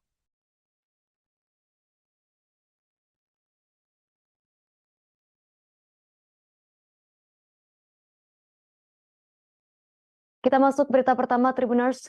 2 anggota TNI Angkatan Darat yakni Sertu Yalpin Tarzun BA Kodim 0208 Asahan dan Praturian Herman petugas TA Yonif 125 Simbisa Brigif 7 Rimbaraya ditangkap di Narkoba Bareskrim Polri saat membawa 40.000 ekstasi dan 75 kg sabu.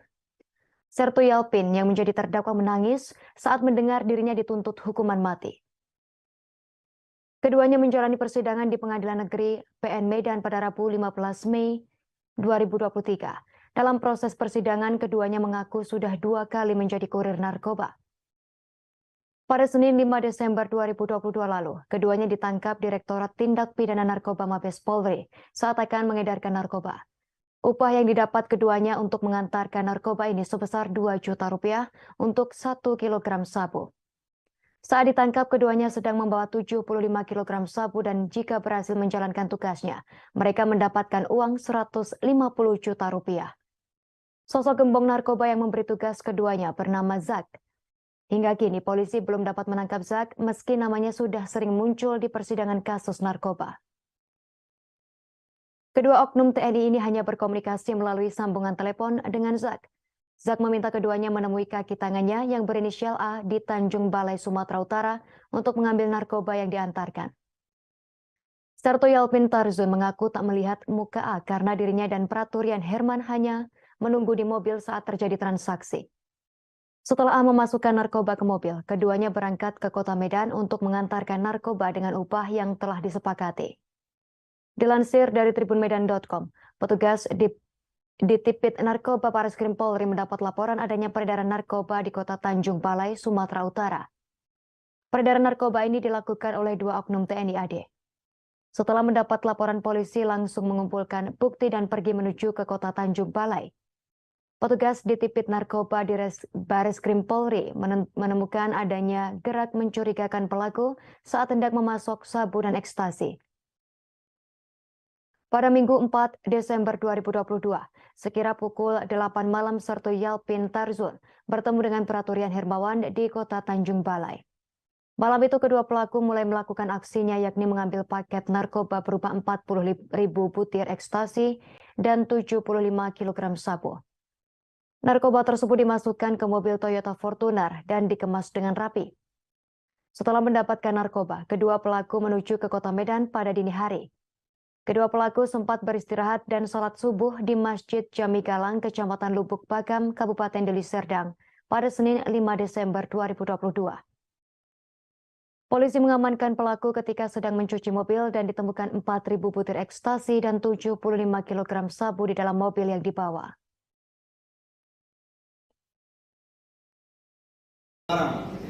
Ya, barangnya kan narkotika berarti kan? Siap. Iya. Mobilnya ini ada Fortuner ya? Siap. Betul. Siap. DK 15 49 SF. Sama ya? Siap. Tangan dulu. Dikasih bersama barangnya yang mulia. Oh, jadi ketemu muka ya di Tanjung Balai dengan si A. Siap. Izin yang mulia, untuk kami tidak ketemu muka, kami hanya diarahkan dan buka pintu belakang, masuk barang, uangnya diserahkan sana untuk uang cash. Menyenangkannya. Kami dikendalikan di telepon, jadi kami terima barangnya, buka pintu belakang, masuk barang, uang Jadi di sana. orang yang memasukkan barang ke mobil dan menyerahkan uang ke kalian itu belum tentu si A. Bukan si A, gitu. Siap. Saya kurang paham kalau Kurang paham, ya. karena saya hanya megang Tidak ada telepon. pembicaraan. Berapa uang? Siap. 2 juta yang mulia. Bisa jawab. Oh, Rian? Siap. Tidak bisa dijawab. Siap. Kenapa melakukan pekerjaan ini? Siap karena ajakan. Ya, kan saudara sudah dewasa. Siap. Gila, masa diajak kemana mau? Tapi itu tentu ada saringannya, Pak. Siap. Apalagi udah 2 kali, Pak ya? Siap. Siap. Ya. Tapi itu nanti di pengadilan militer, Pak. Bukan di sini. Kami hanya baik. Tadi dengan ketua majelis sudah jawab. Pada waktu transaksi yang dulu pertama tidak kepada mereka. Siap. Tapi semua barang tetap dari cek. Siap. Oh, gitu. Secara pribadi kenal dengan sudah pernah bertemu dengan cek ini? Siap belum? Belum ya. Tapi sudah 2 kali menerima perintah atau suruhan untuk mengambil barang itu ya. Siap. Saya bagaimana nih, saudara atau bersama-sama dengan si terdakwa? Siap. Kami duluan ditangkap. Di mana ditangkap saudara saya? Siap. Ditangkapnya di Galang, Kabupaten Deli Serdang. Di Galang. Siap. Itu dulu hati. Siap. Saudara saksi, hasilnya nggak nomor handphone yang saudara saksi komunikasi yang akan menerima barang di Medan? Siap. Tidak ingat. Dengar. Saya lihat kepada saksi, apakah handphone saksi ini? Siap. Apakah ini handphone digunakan untuk komunikasi dengan handphone yang ada tidak ada pun saudara? Perdebatan terkait siapa yang menjadi biang rusuh di laga final SEA Games 2023 antara Timnas Indonesia versus Thailand masih hangat menjadi pembahasan. Khusus dari publik Thailand, seorang jurnalis menduga pemain Timnas Indonesia lah yang menjadi penyebab awal kerusuhan tersebut. Wartawan Thailand itu mengunggah bukti anyar untuk menunjukkan bahwa pemain Timnas Indonesia yang pertama memprovokasi bench Gajah Perang. Rekaman teranyar laga final SEA Games 2023 rupanya membuktikan Timnas Indonesia U22 tak sepenuhnya bersih dalam kerusuhan besar. Dalam rekaman amatir teranyar yang disajikan wartawan Thailand Talau, pihak Indonesia rupanya ikut andil dalam memantik api. Saat wasit meniup peluit yang dikira tanda akhir pertandingan, terdapat pemain Indonesia yang berlari membawa bendera ke arah bench Thailand. Momen ini terjadi sebelum 2 kerusuhan, sehingga bisa dianggap sebagai pemicu hal yang lebih besar. Terdapat respons dari netizen bahwa sang dalang kerusuhan itu berlari ke arah bench lawan untuk merayakan medali emas, sementara bench Thailand membalas cuma untuk merayakan gol. Bagaimanapun, Indonesia telah meraih emas dan sepertinya tak peduli tentang keterlibatan pemain dan staf pada momen tersebut. FAT sedang menyelidiki perkara ini, sementara PSSI menyiapkan arak-arakan untuk skuad Timnas Indonesia U22 pada Jumat 19 Mei 2023. Timnas Indonesia U22 membantai Thailand pada laga final SEA Games 2023 yang berlangsung brutal dengan skor 5-2 pada Selasa 16 Mei 2023 kemarin. Pertandingan tersebut menyisakan cerita kerusuhan yang terjadi 2 kali, saat Thailand menyamakan kedudukan 2-2 dan saat Indonesia mengembalikan keunggulan 3-2. Publik sejauh ini memahami pihak Thailand sebagai pembuat keonaran lantaran merayakan gol Yotsakorn Burapa ke arah bench Indonesia. Melihat sejumlah pemain dan staf Thailand berlarian, Titan Agung merespons dengan keras dan dihukum kartu merah oleh wasit. Perayaan berlebihan Thailand tersebut hanya berlangsung sebentar. lantaran Indonesia langsung merespons pada menit pertama masa extra time. Pihak pemain dan staf Indonesia dinilai membalas dengan merayakan sama berlebihannya, dengan berlari ke arah bench Thailand. Hanya kunjungan official Indonesia ke area teknik tim lawan itu disambut dengan pukulan, tendangan, hingga hantaman yang membuat sejumlah orang tercengkang. Momen setelah gol Irfan Jauhari itu dianggap sebagai titik paling mendidih rivalitas Indonesia dan Thailand pada laga tersebut. Pihak FAT berencana menyelidiki peristiwa tersebut untuk menghukum siapa yang bersalah dengan manajer Yuta Hanayim Karun memilih memundurkan diri.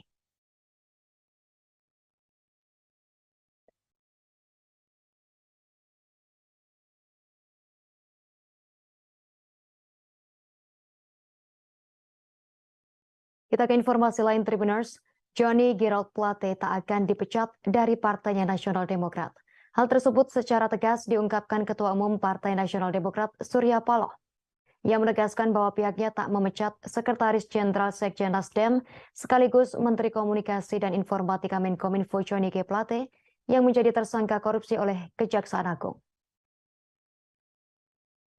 Surya Paloh mengatakan Nasional Demokrat mengedepankan asas praduga tak bersalah, sehingga menanti proses pendalaman hukum. Keterangan tersebut diungkapkan Ketua Partai Nasional Demokrat dalam keterangannya pada Kamis 18 Mei 2023 kemarin. Adapun Plate menjadi tersangka kasus dugaan korupsi penyediaan menara base Transceiver Station BTS 4G dan infrastruktur pendukung 1, 2, 3, 4, dan 5 bakti Kementerian Kominfo tahun 2020 hingga 2022. Surya Paloh pun menunjuk Wasekjen Nasdem Hermawi Taslim sebagai PLT Sekjen Nasdem untuk menggantikan Plate yang saat ini sedang ditahan. Ia turut menegaskan bahwa Nasdem senantiasa menghormati setiap proses hukum yang berlangsung. Selain itu, Paloh juga mendesak proses hukum terhadap Plate harus bebas dari intervensi politik dan tekanan kekuasaan. Paloh juga meminta pada kader dan jajarannya untuk fokus pada kerja organisasi dan politik partai, utamanya dalam rangka pemenangan pemilu 2024 mendatang. Sementara itu, Menteri Koordinator Bidang Politik, Hukum, dan Keamanan Menko Polhukam Mahfud MD menyebut tower proyek BTS 4G Kominfo mangkrak. Hal tersebut diketahui ketika Badan Pengawasan Keuangan dan Pembangunan BPKP memeriksa keberadaan tower BTS tersebut melalui satelit. Terdapat setidaknya 985 tower BTS yang dijadikan sampel pun tak ada. Hanya barang-barang mati alias mangkrak. Mahfud menambahkan pada kurun Desember 2021 hingga Maret 2023 ditargetkan pembangunan 4.800 tower BTS. Akan tetapi hingga saat ini hanya terdapat 985 tower BTS 4G yang telah dibangun. Namun itu pun tak bisa digunakan. Sebelumnya, Kejagung menetapkan Menteri Kominfo Johnny G. Plate sebagai tersangka seusai diperiksa di Gedung Bundar Kejagung, Jakarta. Plate resmi ditahan Kejagung selama 20 hari pertama di Rutan Salemba. Direktur Penyidikan Jampitsus Kejagung Kuntadi mengungkapkan penetapan tersangka terhadap Plate terkait wewenang dia sebagai pengguna anggaran dan posisinya sebagai menteri.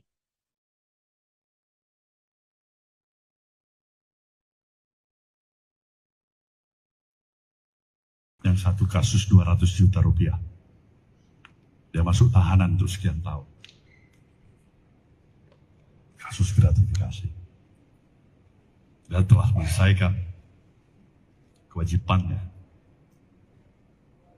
Dan sekarang menjadi warga negara bebas. Yang kedua, Johnny Plate. Terserah pendalaman pembuktian yang mungkin lebih dalam nanti. Tapi hari ini saya simak baik-baik keterangan daripada Kampus Bangku. Ada pengakuan yang menyatakan dia meminta agar diberikan 500 juta untuk anak-anak setiap bulan. Dengan proyek kerugian negara yang 8 triliun. Ya, kalau tidak ada pendalaman lebih lain untuk menemukan bukti-bukti yang lebih memberatkan, ya semakin sedih lagi kita. Terlalu mahal dia untuk diborgol dalam kapasitas dirinya. Sebagai menteri, sebagai sekjen partai, terlalu mahal. Terlalu mahal. Kita tetap mengacu menganut ajas praduga tidak bersalah. Tidak ada di antara kita yang memastikan diri kita ini terlepas dari kesalahan, kesilapan, kebodohan, bahkan dosa. Itulah arti kehadiran kita sebagai manusia biasa.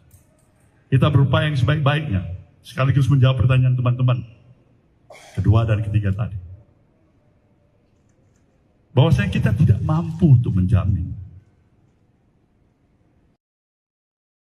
Menteri Koordinator Bidang Politik Hukum dan Keamanan Menko Polhukam Mahfud MD merespons terkait kontroversi penembakan Habib Bahar bin Smith. Mahfud MD meminta agar kasus penembakan Habib Bahar bin Smith atau HBS diproses terlebih dulu oleh kepolisian. Ia mengaku belum bisa berkomentar banyak terkait hal tersebut. Mahfud MD mengaku belum menerima laporan detail terkait kasus itu. Dengan begitu belum dipastikan seperti apa luka tembak yang dialami HBS. Mahfud MD pun meminta agar bersabar menunggu pihak polisi yang sedang menyelidiki sejumlah saksi mengenai kejadian penembakan tersebut. Polisi juga masih melakukan pendalaman atas laporan penembakan Habib Bahar bin Smith di sekitar Pusdiklat Dishub Kecamatan Kemang, Kabupaten Bogor pada Jumat 12 Mei 2023 malam. Saat ini, hasil visum dari HBS pun belum keluar. Alat bukti dan keterangan saksi masih terus dikumpulkan oleh pihak kepolisian. Sehingga sampai saat ini pihak penyidik dari kepolisian belum dapat memastikan atau menyimpulkan Habib Bahar bin Smith benar-benar menjadi korban penembakan. Menurut Irjen Sandi Nugroho, pihaknya juga masih menunggu hasil visum terhadap yang bersangkutan, serta menunggu perkembangan penanganan kasusnya dari Polda Jawa Barat dan Polres. Karena itu pihaknya tak bisa berandai-andai jika belum ada alat bukti lainnya. Dalam hal ini jika bisa dijadikan bahan untuk disampaikan ke masyarakat. Berdasarkan laporan yang diterima, penembakan terjadi di sekitaran Pusat Pendidikan dan Pelatihan Pusdiklat Dinas Perhubungan Dishub di Kecamatan Kemang, Kabupaten Bogor. Lokasi tersebut tak jauh dari Pondok Pesantren Tajul Alawiyin Pabuaran yang dipimpin oleh Bahar Smith. Sementara itu, Kepala Kepolisian Resor Bogor AKBP Iman Imanuddin menjelaskan pihaknya sudah menerima laporan dugaan penembakan terhadap Bahar bin Smith pada Jumat. Iman menerangkan polisi telah menggelar olah tempat kejadian perkara atas kejadian yang dilaporkan oleh Bahar bin Smith tersebut. Saat ini menurut kuasa hukumnya Ikhwan Tuan Kota, Bahar dalam kondisi baik-baik saja.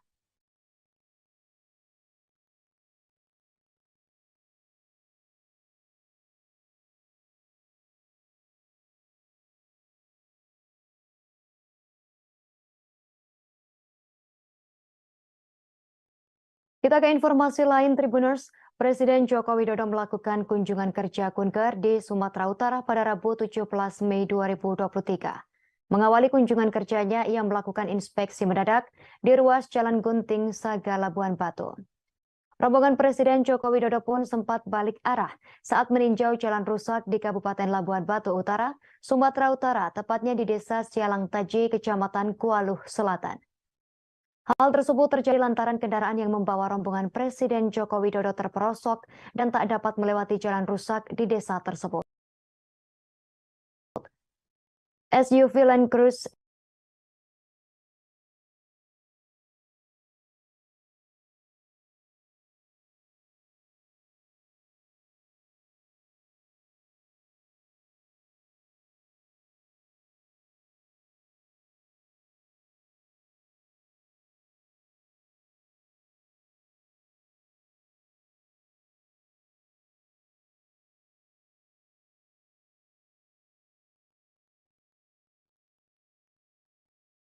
Hal itu terjadi lantaran kendaraan yang membawa rombongan Presiden Joko Widodo terperosok dan tak dapat melewati jalan rusak di desa tersebut.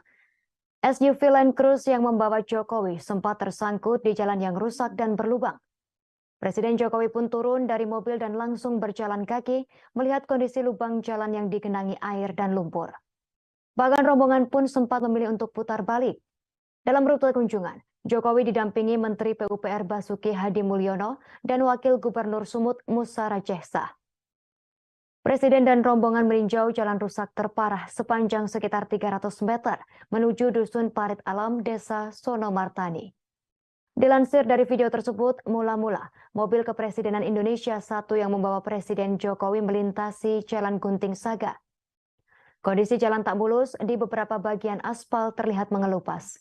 Selain itu, lubang berukuran sedang dan besar terdapat di ruas jalan tersebut. Kondisi jalan juga diperparah dengan genangan air dan lumpur akibat tersiram hujan. Sehingga di lubang-lubang besar tampak genangan air bercampur dengan lumpur. Mobil Presiden melaju pelan-pelan.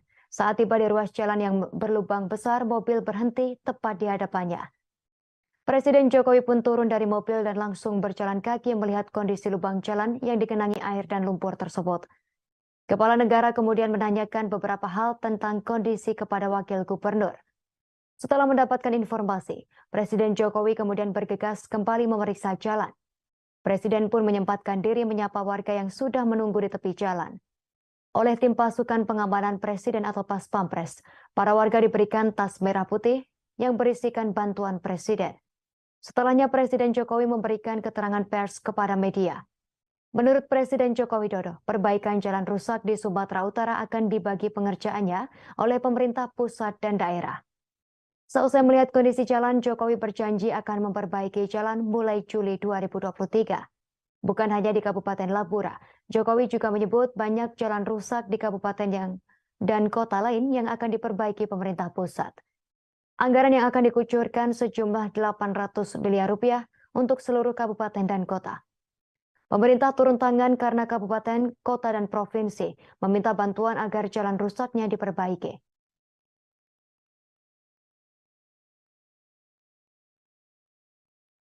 Salah satunya ini yang kita lihat di Labuan Batu Utara, di Labura. Sini ini ada 13 km, kemudian yang menuju ke Seledong, Tanjung Ledong, itu ada 17 km dengan keadaan yang kurang lebih sama seperti ini. Ini yang segera kita perbaiki, nanti akan dimulai perbaikan di lapangannya paling lambat Juli. Dan semua yang di Sumatera Utara tetap sama kita bagi, ada yang dikerjakan oleh Pak Gubernur, ada yang dikerjakan oleh Pak Bupati, ada yang diambil alih oleh pusat. Yang kira-kira provinsi, kabupaten, atau kota tidak memiliki kemampuan untuk mengerjakan.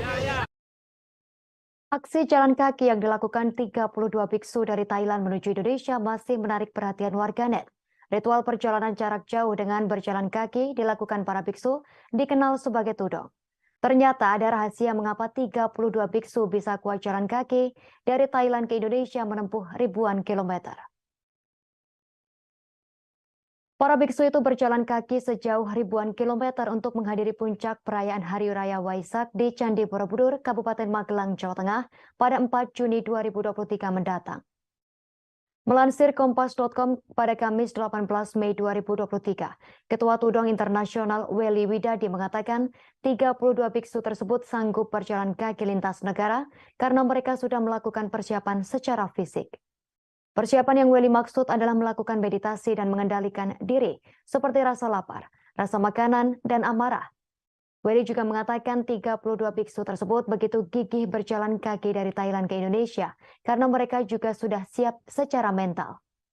Hal tersebut diperlukan karena 32 biksu harus berjalan kaki melewati medan, cuaca, dan kondisi lingkungan yang bisa berubah sewaktu-waktu. Mereka berangkat sejak 2 bulan lalu dan selama perjalanan menghadapi tantangan berupa gelombang panas yang melanda Thailand. Sebanyak 32 biksu juga merasakan perubahan cuaca dari panas ke hujan ketika mereka tiba di Malaysia dan Indonesia. Sementara itu disebutkan bahwa 32 biksu yang jalan kaki dari Thailand menuju Indonesia merupakan biksu hutan. Hal itu diungkapkan Richard Pekasa selaku pengurus Wihara Dewi Welas Asih Cirebon. Meski demikian, para biksu tak benar-benar tinggal di tengah hutan melainkan di pinggir hutan yang masih dapat terhubung dengan kota atau desa. Richard menambahkan seorang yang telah menjadi biksu benar-benar mengurangi segala sesuatu yang sifatnya kedagingan. Dalam kehidupan sehari-hari, biksu benar-benar menjaga aturan makanannya. Mereka tak memakan makanan yang mengandung gula, minyak, madu, bahkan susu. Tak hanya itu, mereka juga mengambil barang yang didermakan berdasarkan kebutuhan mereka. Biksu hanya mengambil barang kebutuhan yang dianggap perlu seperti odol dan pasta gigi. Mereka juga hanya memiliki 2 jubah yang di setiap harinya dicuci secara bergiliran setelah beraktivitas. Menariknya lagi, mereka hanya menyimpan 1 mangkok untuk makan dan hidup dari satu vihara ke vihara yang lain.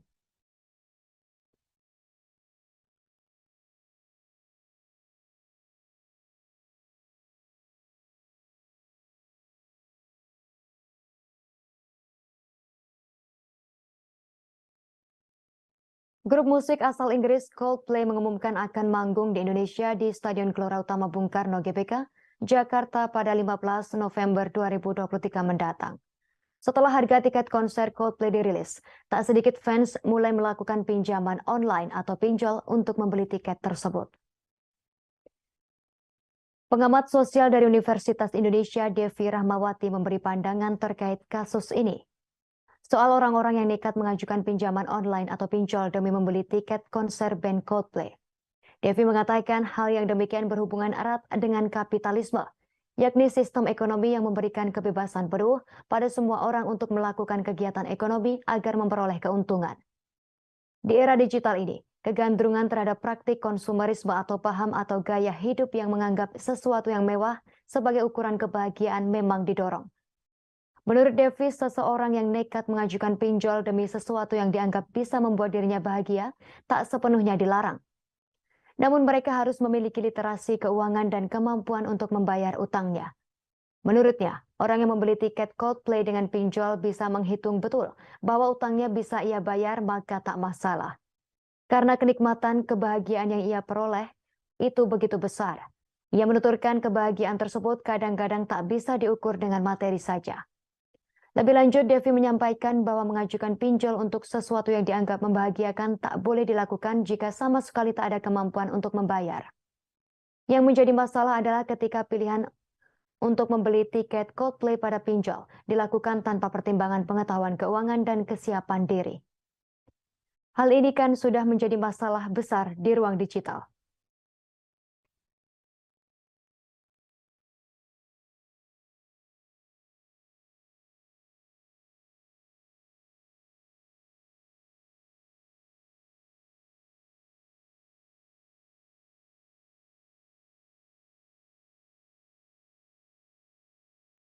Kapten Timnas Indonesia Rizky Ridho meminta tiket konser Coldplay ke Presiden Joko Widodo atau Jokowi saat melangsungkan siaran langsung di akun Instagramnya. Aksi kocak Rizky Ridho terjadi seusai menang dari Timnas Thailand dalam laga final sepak bola SEA Games 2023 di Kamboja. Melansir dari Warta Kota Live pada Kamis 18 Mei 2023, Rizky Ridho spontan mengajukan permintaan tiket konser Coldplay gratis kepada Presiden Jokowi. Candaan tersebut kemudian dibalas oleh teman yang berada di kamar yang sama dengannya. Temannya pun menyarankan Rizky Ridho untuk meminta umroh ketimbang tiket Coldplay. Permintaan Rizky Ridho itu pun menuai banyak dukungan dari masyarakat yang menyaksikan siaran langsungnya. Namun ketika salah satu lagu Coldplay berjudul Hymn for the Weekend dimainkan, rupanya Rizky Ridho tak mengetahui lagu tersebut. Tak ayal, Rizky Ridho pun disemprot oleh rekan satu timnya dan disebut anak desa. Percakapan itu pun ditutup gelak tawa oleh Rizky Ridho dan temannya. Video siaran langsung itu pun viral di media sosial. Satu di antaranya diunggah admin @uniqueinfo_id pada Kamis 18 Mei 2023. Dalam postingan tersebut, admin menuliskan keinginan Rizky Ridho serupa dengan keinginan jutaan penggemar Coldplay di Indonesia. Mereka tak bisa menyaksikan konser perdana Coldplay itu lantaran kalah dalam war tiket yang dibuka pada Rabu 17 Mei 2023 kemarin. Status itu pun ramai ditanggapi oleh masyarakat. Mereka pun sepakat dengan pernyataan admin atas keinginan Rizky Ridho tersebut. Pak Jokowi, dapat Mas gratis tiket Coldplay.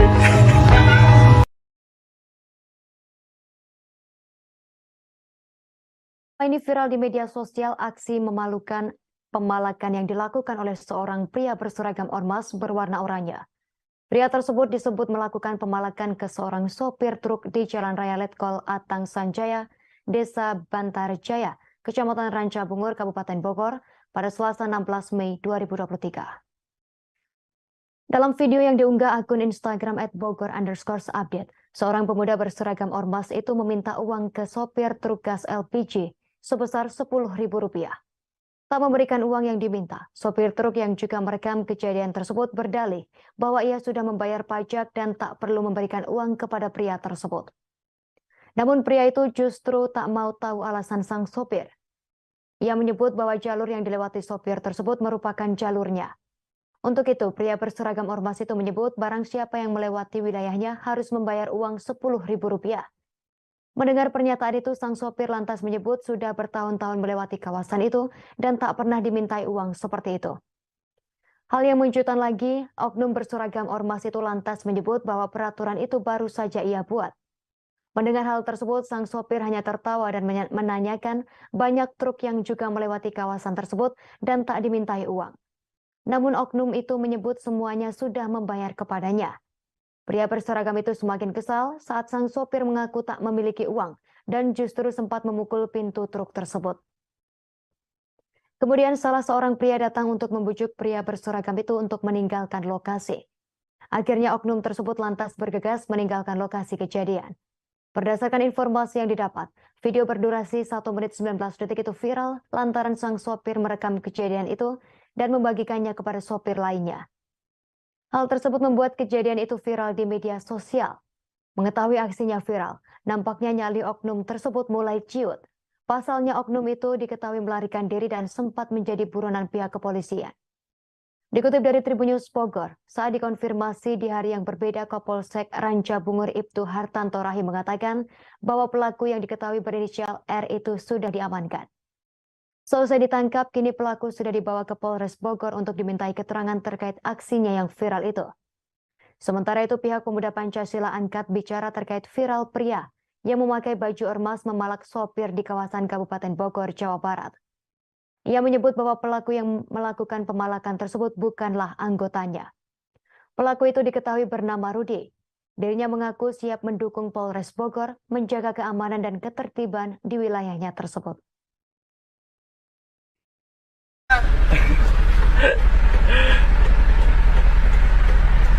Saya mau di sini bayar pajak kan udah. Gua nggak nanya lu bayar pajak, lu ngelewat wilayah gua. Saya udah berapa tahun Pak lewat sini. Justru peraturannya baru sekarang nih gua buat. Itu banyak truk yang lewat. Gua mintain semua, udah. Nggak ada Bang. Saya juga buat ini nih. Ya ngomong nggak ada lu, jangan bilang-bilang bayar pajak lu. Iya kan tadi dari awal udah bilang nggak ada. Enggak, lu ngomong tadi bayar pajak, tai lu. Ngomong aja nggak ada duit lu. Iya. Bayar pajak. Dari awal kan nggak ada uang. Lu belum pernah ke daerah Indonesia apa? Banyak jalan tuh yang mau mintain duit, bang jauh. Lu besok lihat, lu kelihatan mobil lu lewat sini, hancur mobil lu aja. Anjing gua minta. Saya Herman Ramin sebagai pengurus Pemuda Pancasila Desa Patarjaya PAC RT Timur terkait kejadian kemarin oleh saudara Rudi dengan memakai baju organisasi. Saya tegaskan beliau bukan anggota dari.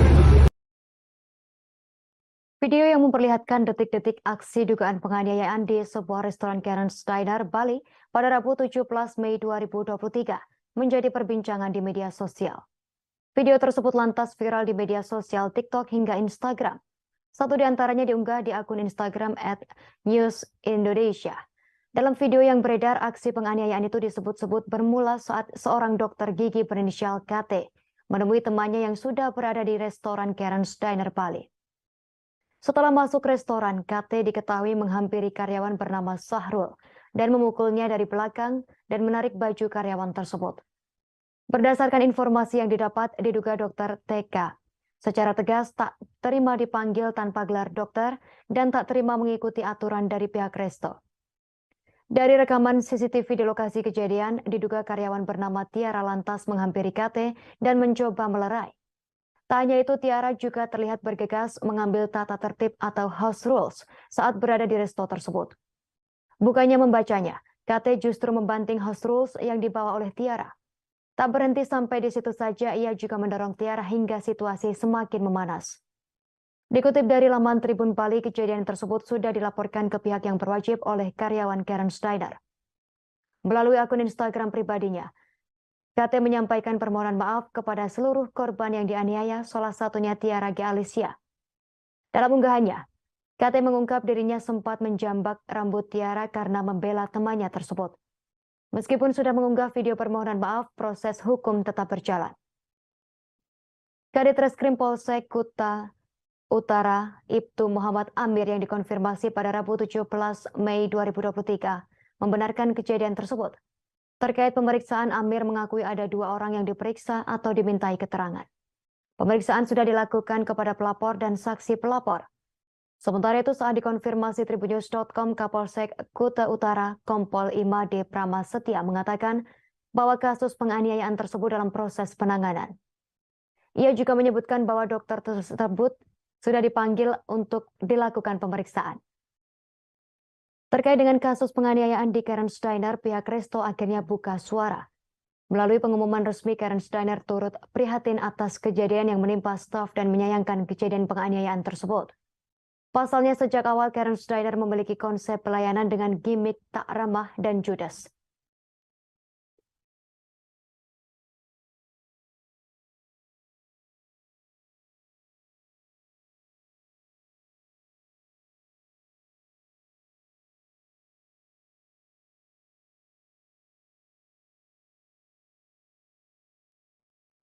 Viral di media sosial sebuah video yang memperlihatkan kegiatan seorang pria bernama Satrio Pamukas, 25 tahun, yang merawat sang ayah yang tengah stroke di kampung halamannya.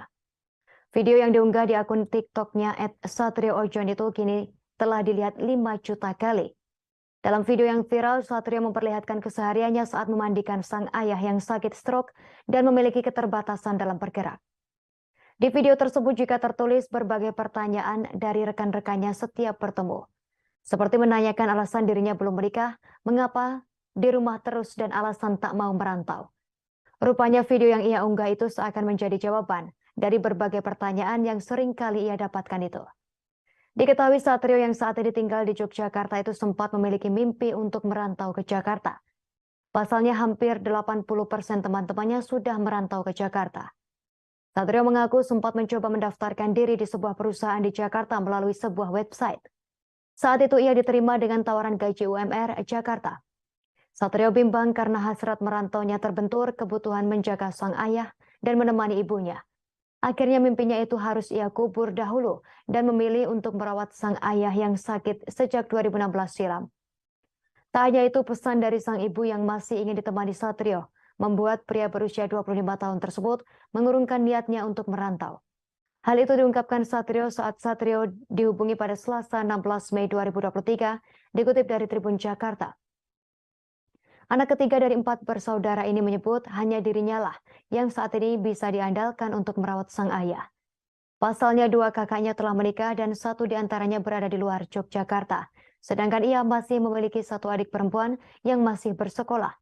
Satrio menyebut adiknya itu tak bisa memandikan serta mengangkat sang ayah. Rupanya ada pesan dari ibundanya yang juga membuatnya ikhlas dengan keadaannya saat ini. Berdasarkan keterangan dari Satrio, ibundanya pernah mengatakan keputusannya untuk merawat orang tua itu merupakan suatu kebaikan yang sedang ia lakukan ke dirinya sendiri. Meski kini memilih untuk tak merantau ke Jakarta, Satrio mengaku merasa bahagia bisa merawat dan berbakti kepada orang tuanya. Diungkapkan Satrio, setiap pagi ia bangun pukul 4 dini hari dan bergegas ke kamar sang ayah. Setelah itu ia memasak air panas untuk mandi sang ayah. Sambil menunggu air panas yang dimasak, Satrio biasanya menyempatkan diri untuk salat subuh. Setelah selesai memandikan sang ayah, ia kemudian membelikan sarapan untuk ayahnya dan menyuapinya. Bila sempat, Satrio juga seringkali mengantarkan sang ibu ke pasar. Sesampainya di rumah, ia kemudian kembali menyuapi ayahnya dan melanjutkan berbincang-bincang dengan sang ibu.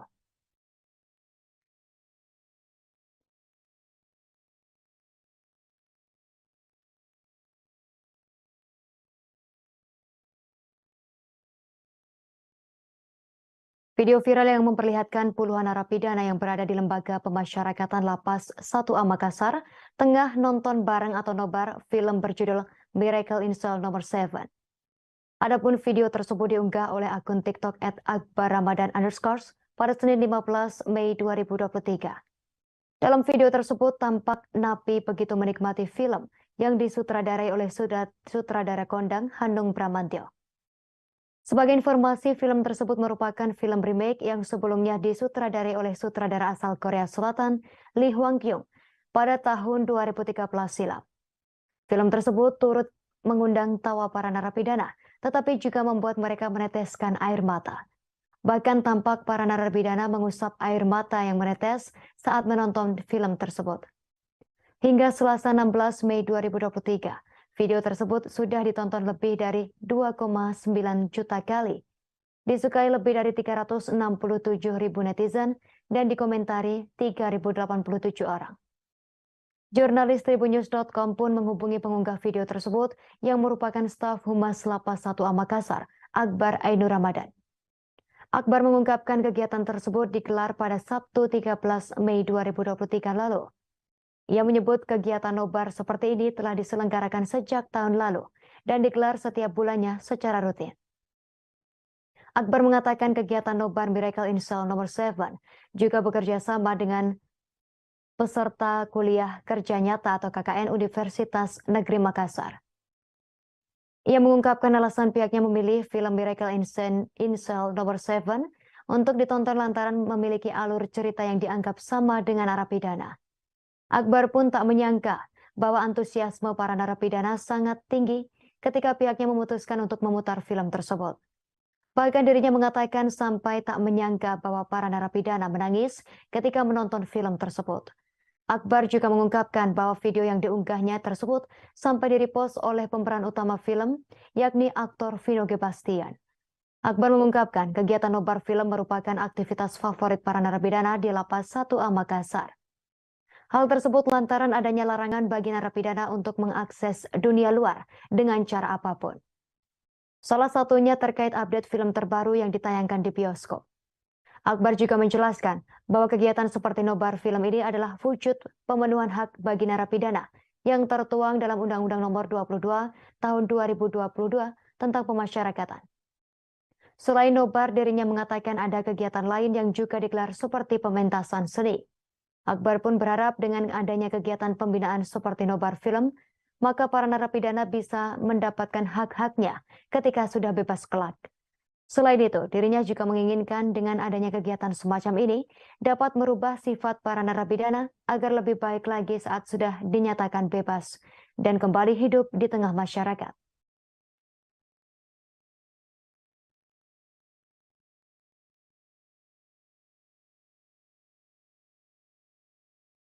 Kita masuk berita pertama Tribuners. 2 anggota TNI Angkatan Darat yakni Sertu Yalpin Tarzun BA Kodim 0208 Asahan dan Praturian Herman petugas TA Yonif 125 Simbisa Brigif 7 Rimbaraya ditangkap di Narkoba Bareskrim Polri saat membawa 40.000 ekstasi dan 75 kg sabu. Sertu Yalpin yang menjadi terdakwa menangis saat mendengar dirinya dituntut hukuman mati. Keduanya menjalani persidangan di Pengadilan Negeri PN Medan pada Rabu 15 Mei 2023. Dalam proses persidangan, keduanya mengaku sudah 2 kali menjadi kurir narkoba. Pada Senin 5 Desember 2022 lalu, keduanya ditangkap Direktorat Tindak Pidana Narkoba Mabes Polri saat akan mengedarkan narkoba. Upah yang didapat keduanya untuk mengantarkan narkoba ini sebesar 2 juta rupiah untuk 1 kilogram sabu. Saat ditangkap, keduanya sedang membawa 75 kg sabu dan jika berhasil menjalankan tugasnya, mereka mendapatkan uang 150 juta rupiah. Sosok gembong narkoba yang memberi tugas keduanya bernama Zak. Hingga kini polisi belum dapat menangkap Zak meski namanya sudah sering muncul di persidangan kasus narkoba. Kedua oknum TNI ini hanya berkomunikasi melalui sambungan telepon dengan Zak. Zak meminta keduanya menemui kaki tangannya yang berinisial A di Tanjung Balai, Sumatera Utara untuk mengambil narkoba yang diantarkan. Sertu Yalpin Tarzun mengaku tak melihat muka A karena dirinya dan Praturian Herman hanya menunggu di mobil saat terjadi transaksi. Setelah A memasukkan narkoba ke mobil, keduanya berangkat ke kota Medan untuk mengantarkan narkoba dengan upah yang telah disepakati. Dilansir dari tribunmedan.com, petugas di Ditipit Narkoba Bareskrim Polri mendapat laporan adanya peredaran narkoba di Kota Tanjung Balai, Sumatera Utara. Peredaran narkoba ini dilakukan oleh 2 oknum TNI AD. Setelah mendapat laporan, polisi langsung mengumpulkan bukti dan pergi menuju ke Kota Tanjung Balai. Petugas ditipit narkoba di Bareskrim Polri menemukan adanya gerak mencurigakan pelaku saat hendak memasok sabu dan ekstasi. Pada Minggu 4 Desember 2022, sekira pukul 8 malam, Sertu Yalpin Tarzun bertemu dengan Praturian Hermawan di Kota Tanjung Balai. Malam itu kedua pelaku mulai melakukan aksinya, yakni mengambil paket narkoba berupa 40.000 butir ekstasi dan 75 kg sabu.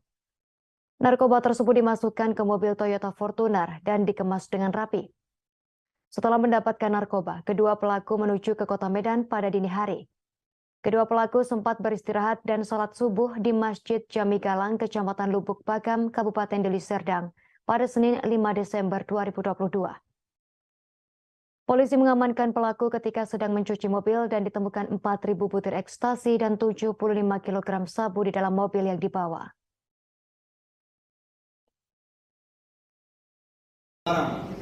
Ya, barangnya kan narkotika berarti kan? Siap. Iya. Mobilnya ini ada Fortuner ya? Siap. Siap. DK 15 49 SF. Sama ya? Siap. Dikasih bersama barangnya ini enggak? Oh, jadi ketemu muka ya di Tanjung Balai dengan si A. Siap. Izin yang mulia, untuk kami tidak ketemu muka, kami hanya diarahkan dan buka pintu belakang, masuk barang, uangnya diserahkan sana untuk uang cash. Menyerahkannya? Kami kendalikan di telepon, jadi kami terima barangnya, buka pintu belakang, masuk barang, uang Jadi diserahkan. orang yang memasukkan barang ke mobil dan menyerahkan uang ke kalian itu belum tentu si A, bukan si A, begitu? Siap. Saya kurang paham kalau Kurang paham, ya. karena saya hanya megang Tidak ada pembicaraan. Berapa waktu? Siap. 2 juta yang mulia. Harus dijawab. Oh, Rian? Siap. Tidak bisa dijawab. Siap. Apa melakukan pekerjaan ini? Siap karena ajakan. Ya, kan saudara sudah dewasa. Siap. Gila, masa diajak kemana mau? Kan itu tentu ada saringannya, Pak. Siap. Apalagi udah 2 kali, Pak ya? Siap. Siap. Ya. Tapi itu nanti di pengadilan militer, Pak. Bukan di sini. Kami hanya baik. Tadi dengan ketua majelis sudah jawab. Pada waktu transaksi yang dulu pertama tidak kepada mereka. Siap. Tapi semua barang tetap dari cek. Siap. Oh gitu. Secara pribadi kenal dengan, sudah pernah bertemu dengan cek ini? Siap belum? Belum ya. Tapi sudah 2 kali menerima perintah atau suruhan untuk mengambil barang itu ya. Siap. Saya berbandingkan saudara atau bersama-sama dengan si terdakwa. Siap. Kami duluan ditangkap. Di mana ditangkap saudara saya? Siap. Ditangkapnya di Galang, Kabupaten Deli Serdang. Di Galang. Siap. Itu dulu hati. Siap. Saudara saksi, hasilnya nggak nomor handphone yang saudara saksi komunikasi yang akan menerima barang di Medan?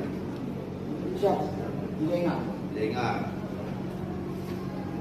Saya lihat kepada saksi, apakah handphone saksi ini? Siap. Apakah ini handphone digunakan untuk komunikasi dengan handphone yang ada tidak ada sudah? Perdebatan terkait siapa yang menjadi biang rusuh di laga final SEA Games 2023 antara Timnas Indonesia versus Thailand masih hangat menjadi pembahasan. Khusus dari publik Thailand, seorang jurnalis menduga pemain Timnas Indonesia lah yang menjadi penyebab awal kerusuhan tersebut. Wartawan Thailand itu mengunggah bukti anyar untuk menunjukkan bahwa pemain Timnas Indonesia yang pertama memprovokasi bench Gajah Perang. Rekaman teranyar laga final SEA Games 2023 rupanya membuktikan Timnas Indonesia U22 tak sepenuhnya bersih dalam kerusuhan besar. Dalam rekaman amatir teranyar yang disajikan wartawan Thailand Talau, pihak Indonesia rupanya ikut andil dalam memantik api. Saat wasit meniup peluit yang dikira tanda akhir pertandingan, terdapat pemain Indonesia yang berlari membawa bendera ke arah bench Thailand. Momen ini terjadi sebelum 2 kerusuhan, sehingga bisa dianggap sebagai pemicu hal yang lebih besar. Terdapat respons dari netizen bahwa sang dalang kerusuhan itu berlari ke arah bench lawan untuk merayakan medali emas, sementara bench Thailand membalas cuma untuk merayakan gol. Bagaimanapun, Indonesia telah meraih emas dan sepertinya tak peduli tentang keterlibatan pemain dan staf pada momen tersebut. FAT sedang menyelidiki perkara ini, sementara PSSI menyiapkan arak-arakan untuk skuad Timnas Indonesia U22 pada Jumat 19 Mei 2023. Timnas Indonesia U22 membantai Thailand pada laga final SEA Games 2023 yang berlangsung brutal dengan skor 5-2 pada Selasa 16 Mei 2023 kemarin. Pertandingan tersebut menyisakan cerita kerusuhan yang terjadi 2 kali, saat Thailand menyamakan kedudukan 2-2 dan saat Indonesia mengembalikan keunggulan 3-2. Publik sejauh ini memahami pihak Thailand sebagai pembuat keonaran lantaran merayakan gol Yotsakorn Burapa ke arah bench Indonesia. Melihat sejumlah pemain dan staf Thailand berlarian, Titan Agung merespons dengan keras dan dihukum kartu merah oleh wasit. Perayaan berlebihan Thailand tersebut hanya berlangsung sebentar, lantaran Indonesia langsung merespons pada menit pertama masa extra time. Pihak pemain dan staf Indonesia dinilai membalas dengan merayakan sama berlebihannya, dengan berlari ke arah bench Thailand. Hanya kunjungan official Indonesia ke area teknik tim lawan itu disambut dengan pukulan, tendangan, hingga hantaman yang membuat sejumlah orang tercengkang. Momen setelah gol Irfan Jauhari itu dianggap sebagai titik paling mendidih rivalitas Indonesia dan Thailand pada laga tersebut. Pihak FAT berencana menyelidiki peristiwa tersebut untuk menghukum siapa yang bersalah dengan manajer Yuta Nayim Karun memilih mengundurkan diri.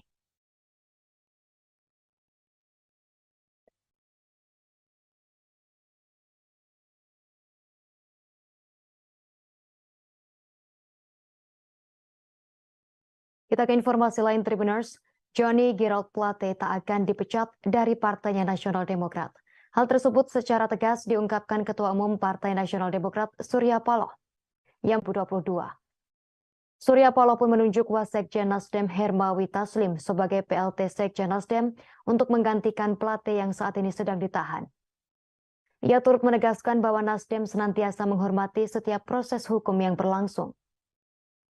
Selain itu, Paloh juga mendesak proses hukum terhadap Plate harus bebas dari intervensi politik dan tekanan kekuasaan.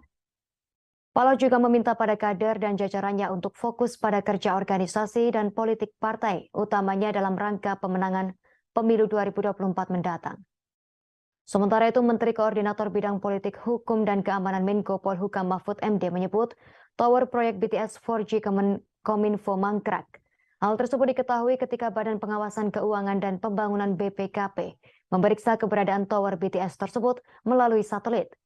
Terdapat setidaknya 985 tower BTS yang dijadikan sampel pun tak ada, hanya barang-barang mati alias mangkrak. Mahfud menambahkan pada kurun Desember 2021 hingga Maret 2023 ditargetkan pembangunan 4.800 tower BTS. Akan tetapi hingga saat ini hanya terdapat 985 tower BTS 4G yang telah dibangun, namun itu pun tak bisa digunakan. Sebelumnya, Kejagung menetapkan Menteri Kominfo Johnny G. Plate sebagai tersangka seusai diperiksa di Gedung Bundar Kejagung, Jakarta.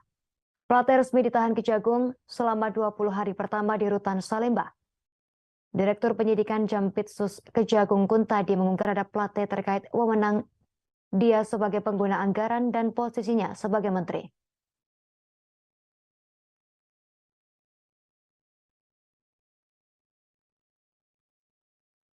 Yang satu kasus 200 juta rupiah.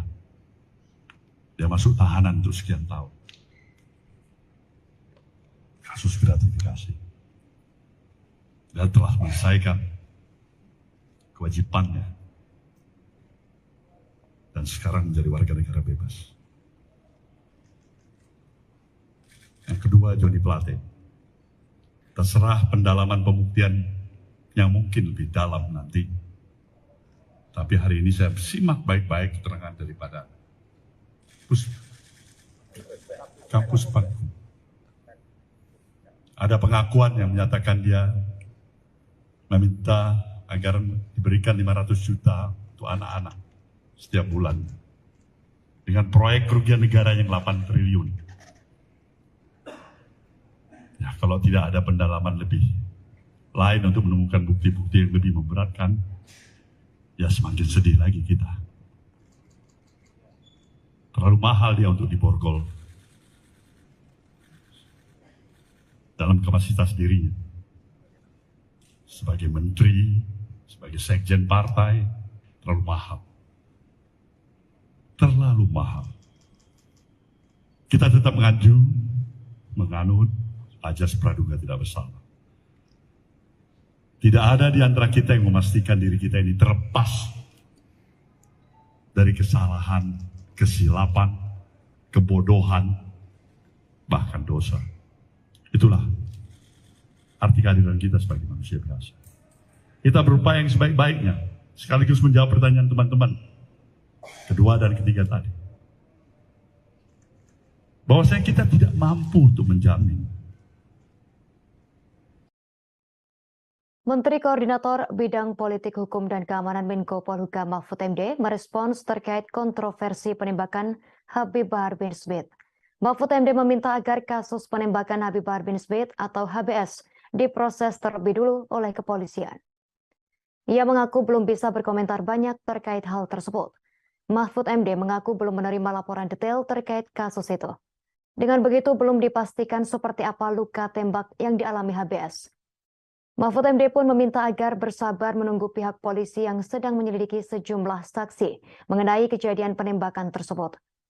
Polisi juga masih melakukan pendalaman atas laporan penembakan Habib Bahar bin Smith di sekitar Pusdiklat Dishub Kecamatan Kemang, Kabupaten Bogor pada Jumat 12 Mei 2023 malam. Saat ini, hasil visum dari HBS pun belum keluar. Alat bukti dan keterangan saksi masih terus dikumpulkan oleh pihak kepolisian. Sehingga sampai saat ini pihak penyidik dari kepolisian belum dapat memastikan atau menyimpulkan Habib Bahar bin Smith benar-benar menjadi korban penembakan. Menurut Irjen Sandi Nugroho, pihaknya juga masih menunggu hasil visum terhadap yang bersangkutan, serta menunggu perkembangan penanganan kasusnya dari Polda Jawa Barat dan Polres. Karena itu pihaknya tak bisa berandai-andai jika belum ada alat bukti lainnya.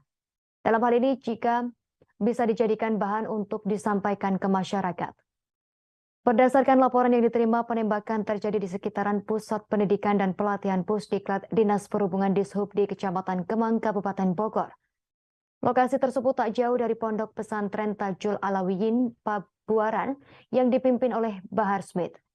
Sementara itu, Kepala Kepolisian Resor Bogor AKBP Iman Imanuddin menjelaskan pihaknya sudah menerima laporan dugaan penembakan terhadap Bahar bin Smith pada Jumat.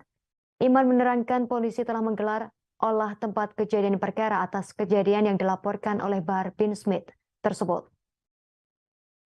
Saat ini menurut kuasa hukumnya Ikhwan Tuan Kota, Bahar dalam kondisi baik-baik saja.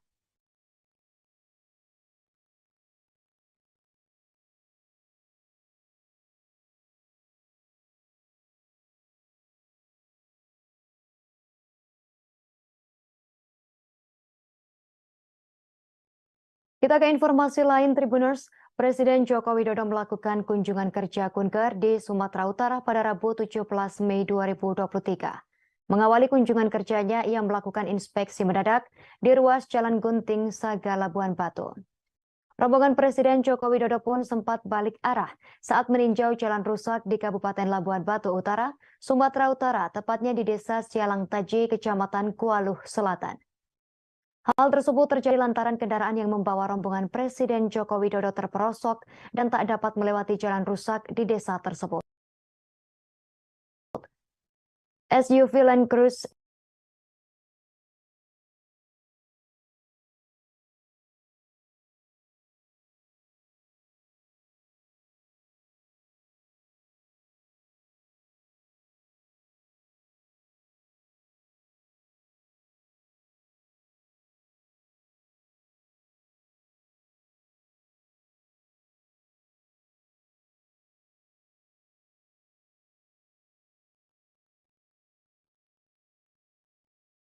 Hal itu terjadi lantaran kendaraan yang membawa rombongan Presiden Joko Widodo terperosok dan tak dapat melewati jalan rusak di desa tersebut. SUV Land Cruiser yang membawa Jokowi sempat tersangkut di jalan yang rusak dan berlubang. Presiden Jokowi pun turun dari mobil dan langsung berjalan kaki melihat kondisi lubang jalan yang digenangi air dan lumpur. Bahkan rombongan pun sempat memilih untuk putar balik. Dalam rute kunjungan, Jokowi didampingi Menteri PUPR Basuki Hadi Mulyono dan Wakil Gubernur Sumut Musa Rajehsah. Presiden dan rombongan meninjau jalan rusak terparah sepanjang sekitar 300 meter menuju Dusun Parit Alam, Desa Sonomartani. Dilansir dari video tersebut, mula-mula mobil Kepresidenan Indonesia 1 yang membawa Presiden Jokowi melintasi Jalan Gunting Saga. Kondisi jalan tak mulus, di beberapa bagian aspal terlihat mengelupas. Selain itu, lubang berukuran sedang dan besar terdapat di ruas jalan tersebut. Kondisi jalan juga diperparah dengan genangan air dan lumpur akibat tersiram hujan. Sehingga di lubang-lubang besar tampak genangan air bercampur dengan lumpur. Mobil Presiden melaju pelan-pelan. Saat tiba di ruas jalan yang berlubang besar, mobil berhenti tepat di hadapannya. Presiden Jokowi pun turun dari mobil dan langsung berjalan kaki melihat kondisi lubang jalan yang digenangi air dan lumpur tersebut. Kepala negara kemudian menanyakan beberapa hal tentang kondisi kepada Wakil Gubernur. Setelah mendapatkan informasi, Presiden Jokowi kemudian bergegas kembali memeriksa jalan. Presiden pun menyempatkan diri menyapa warga yang sudah menunggu di tepi jalan. Oleh tim pasukan pengamanan Presiden atau Pas Pampres, para warga diberikan tas merah putih yang berisikan bantuan Presiden. Setelahnya Presiden Jokowi memberikan keterangan. Menurut Presiden Joko Widodo, perbaikan jalan rusak di Sumatera Utara akan dibagi pengerjaannya oleh pemerintah pusat dan daerah. Ada yang dikerjakan oleh Pak Gubernur, ada yang dikerjakan oleh Pak Bupati, ada yang diambil alih oleh pusat. Yang kira-kira provinsi, kabupaten, atau kota tidak memiliki kemampuan untuk mengerjakan. Aksi jalan kaki yang dilakukan 32 biksu dari Thailand menuju Indonesia masih menarik perhatian warganet. Ritual perjalanan jarak jauh dengan berjalan kaki dilakukan para biksu dikenal sebagai tudong. Ternyata ada rahasia mengapa 32 biksu bisa kuat jalan kaki dari Thailand ke Indonesia menempuh ribuan kilometer. Para biksu itu berjalan kaki sejauh ribuan kilometer untuk menghadiri puncak perayaan Hari Raya Waisak di Candi Borobudur, Kabupaten Magelang, Jawa Tengah pada 4 Juni 2023 mendatang. Melansir Kompas.com pada Kamis 18 Mei 2023, Ketua Tudong Internasional Welly Widadi mengatakan 32 biksu tersebut sanggup berjalan kaki lintas negara karena mereka sudah melakukan persiapan secara fisik. Persiapan yang Welly maksud adalah melakukan meditasi dan mengendalikan diri seperti rasa lapar, rasa makanan, dan amarah. Welly juga mengatakan 32 biksu tersebut begitu gigih berjalan kaki dari Thailand ke Indonesia karena mereka juga sudah siap secara mental. Hal tersebut diperlukan karena 32 biksu harus berjalan kaki melewati medan, cuaca, dan kondisi lingkungan yang bisa berubah sewaktu-waktu.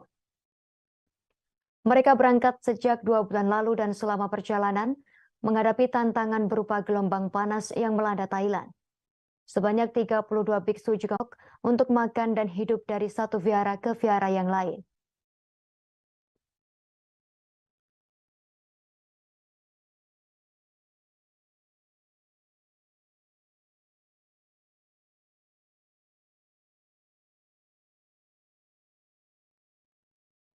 Grup musik asal Inggris Coldplay mengumumkan akan manggung di Indonesia di Stadion Gelora Utama Bung Karno GBK, Jakarta pada 15 November 2023 mendatang. Setelah harga tiket konser Coldplay dirilis, tak sedikit fans mulai melakukan pinjaman online atau pinjol untuk membeli tiket tersebut. Pengamat sosial dari Universitas Indonesia, Devi Rahmawati, memberi pandangan terkait kasus ini. Soal orang-orang yang nekat mengajukan pinjaman online atau pinjol demi membeli tiket konser band Coldplay. Devi mengatakan hal yang demikian berhubungan erat dengan kapitalisme, yakni sistem ekonomi yang memberikan kebebasan penuh pada semua orang untuk melakukan kegiatan ekonomi agar memperoleh keuntungan. Di era digital ini, kegandrungan terhadap praktik konsumerisme atau paham atau gaya hidup yang menganggap sesuatu yang mewah sebagai ukuran kebahagiaan memang didorong. Menurut Devi, seseorang yang nekat mengajukan pinjol demi sesuatu yang dianggap bisa membuat dirinya bahagia tak sepenuhnya dilarang. Namun mereka harus memiliki literasi keuangan dan kemampuan untuk membayar utangnya.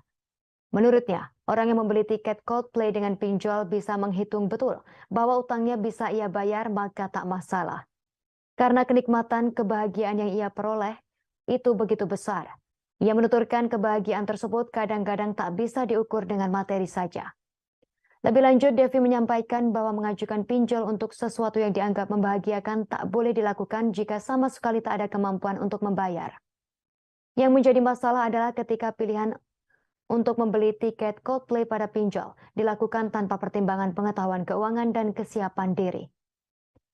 Hal ini kan sudah menjadi masalah besar di ruang digital.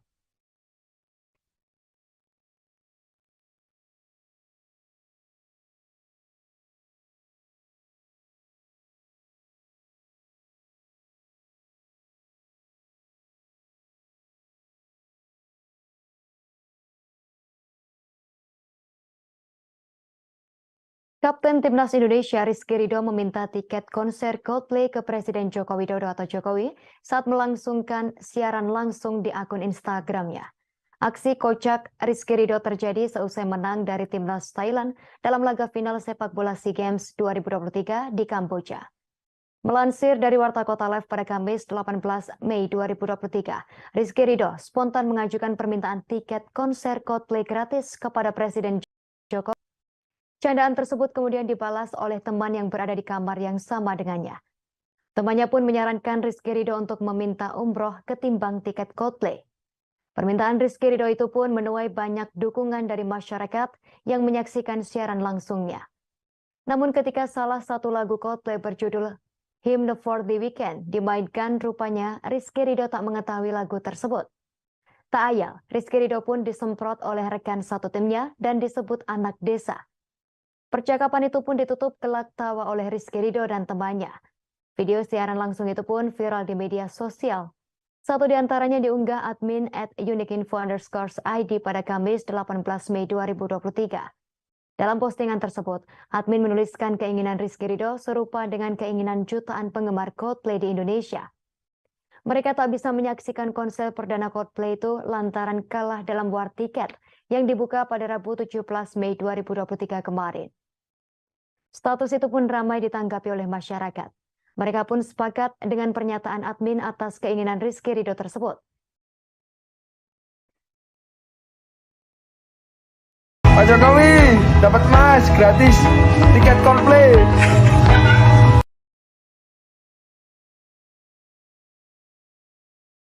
Ini viral di media sosial aksi memalukan pemalakan yang dilakukan oleh seorang pria berseragam ormas berwarna oranye. Pria tersebut disebut melakukan pemalakan ke seorang sopir truk di Jalan Raya Letkol Atang Sanjaya, Desa Bantarjaya, Kecamatan Ranca Bungur, Kabupaten Bogor, pada Selasa 16 Mei 2023.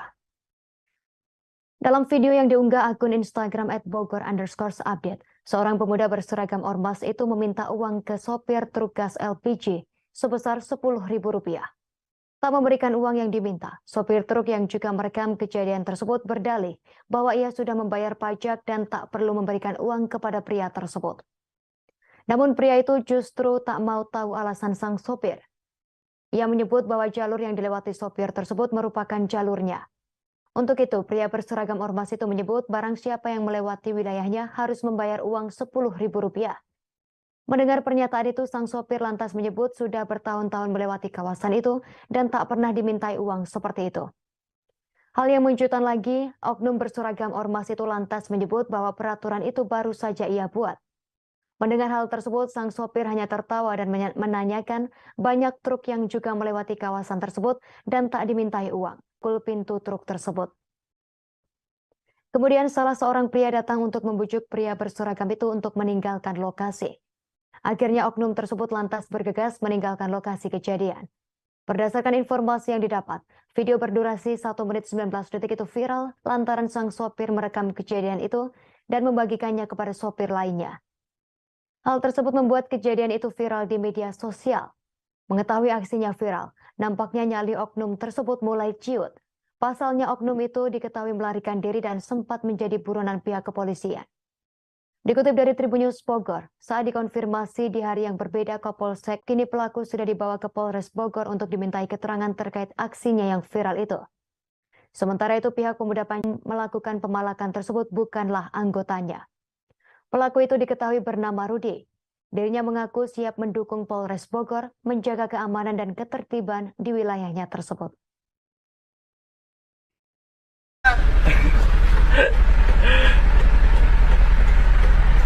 Saya mau di sini bayar pajak kan udah. Gua nggak nanya lu bayar pajak, lu ngelewat wilayah gua. Saya udah berapa tahun Pak lewat sini. Justru peraturannya baru sekarang nih gua buat. Itu banyak truk yang lewat. Gua mintain semua, udah. Nggak ada Bang. Saya juga buat ini nih. Ya ngomong nggak ada lu, jangan bilang-bilang bayar pajak lu. Iya kan dari awal udah bilang nggak ada. Enggak, lu ngomong tadi bayar pajak, tai lu. Ngomong aja nggak ada duit lu. Iya. Bayar pajak. Dari awal kan nggak ada uang. Lu belum pernah ke daerah Indonesia apa? Banyak jalan tuh yang mau minta duit, bang jauh. Lu besok lihat, lu kelihatan mobil lu lewat sini. Saya Herman Ramin sebagai pengurus Pemuda Pancasila Desa Patarjaya PAC RT Timur. Terkait kejadian kemarin dengan memakai baju organisasi, saya tegaskan beliau bukan anggota dari Steiner Bali pada Rabu 17 Mei 2023 menjadi perbincangan di media sosial. Video tersebut lantas viral di media sosial TikTok hingga Instagram. Satu di antaranya diunggah di akun Instagram @newsindonesia. Dalam video yang beredar, aksi penganiayaan itu disebut-sebut bermula saat seorang dokter gigi berinisial KT menemui temannya yang sudah berada di restoran Karen Steiner Bali. Setelah masuk restoran, KT diketahui menghampiri karyawan bernama Sahrul dan memukulnya dari belakang dan menarik baju karyawan tersebut. Berdasarkan informasi yang didapat, diduga dokter TK secara tegas tak terima dipanggil tanpa gelar dokter dan tak terima mengikuti aturan dari pihak resto. Dari rekaman CCTV di lokasi kejadian, diduga karyawan bernama Tiara lantas menghampiri KT dan mencoba melerai. Tak hanya itu, Tiara juga terlihat bergegas mengambil tata tertib atau house rules saat berada di resto tersebut. Bukannya membacanya, KT justru membanting house rules yang dibawa oleh Tiara. Tak berhenti sampai di situ saja, ia juga mendorong Tiara hingga situasi semakin memanas. Dikutip dari laman Tribun Bali, kejadian tersebut sudah dilaporkan ke pihak yang berwajib oleh karyawan Karen Steiner. Melalui akun Instagram pribadinya, KT menyampaikan permohonan maaf kepada seluruh korban yang dianiaya, salah satunya Tiara G. Alicia. Dalam unggahannya, tambak rambut Tiara karena membela temannya tersebut. Meskipun sudah mengunggah video permohonan maaf, proses hukum tetap berjalan. Kadit Reskrim Polsek Kuta Utara Ibtu masih pada Rabu 17 Mei 2023 membenarkan kejadian tersebut. Terkait pemeriksaan, Amir mengakui ada 2 orang yang diperiksa atau dimintai keterangan. Kapolsek Kuta Utara Kompol Imade Pramasetia mengatakan bahwa kasus penganiayaan tersebut dalam proses penanganan. Ia juga menyebutkan bahwa dokter tersebut sudah dipanggil untuk terkait dengan kasus penganiayaan di Karen Steiner, pihak resto akhirnya buka suara. Melalui pengumuman resmi, Karen Steiner turut prihatin atas kejadian yang menimpa staf setiap bertemu. Seperti menanyakan alasan dirinya belum menikah, mengapa di rumah terus dan alasan tak mau merantau. Rupanya video yang ia unggah itu seakan menjadi jawaban dari berbagai pertanyaan yang sering kali ia dapatkan itu. Diketahui Satrio yang saat ini tinggal di Yogyakarta itu sempat memiliki mimpi untuk merantau ke Jakarta. Pasalnya hampir 80%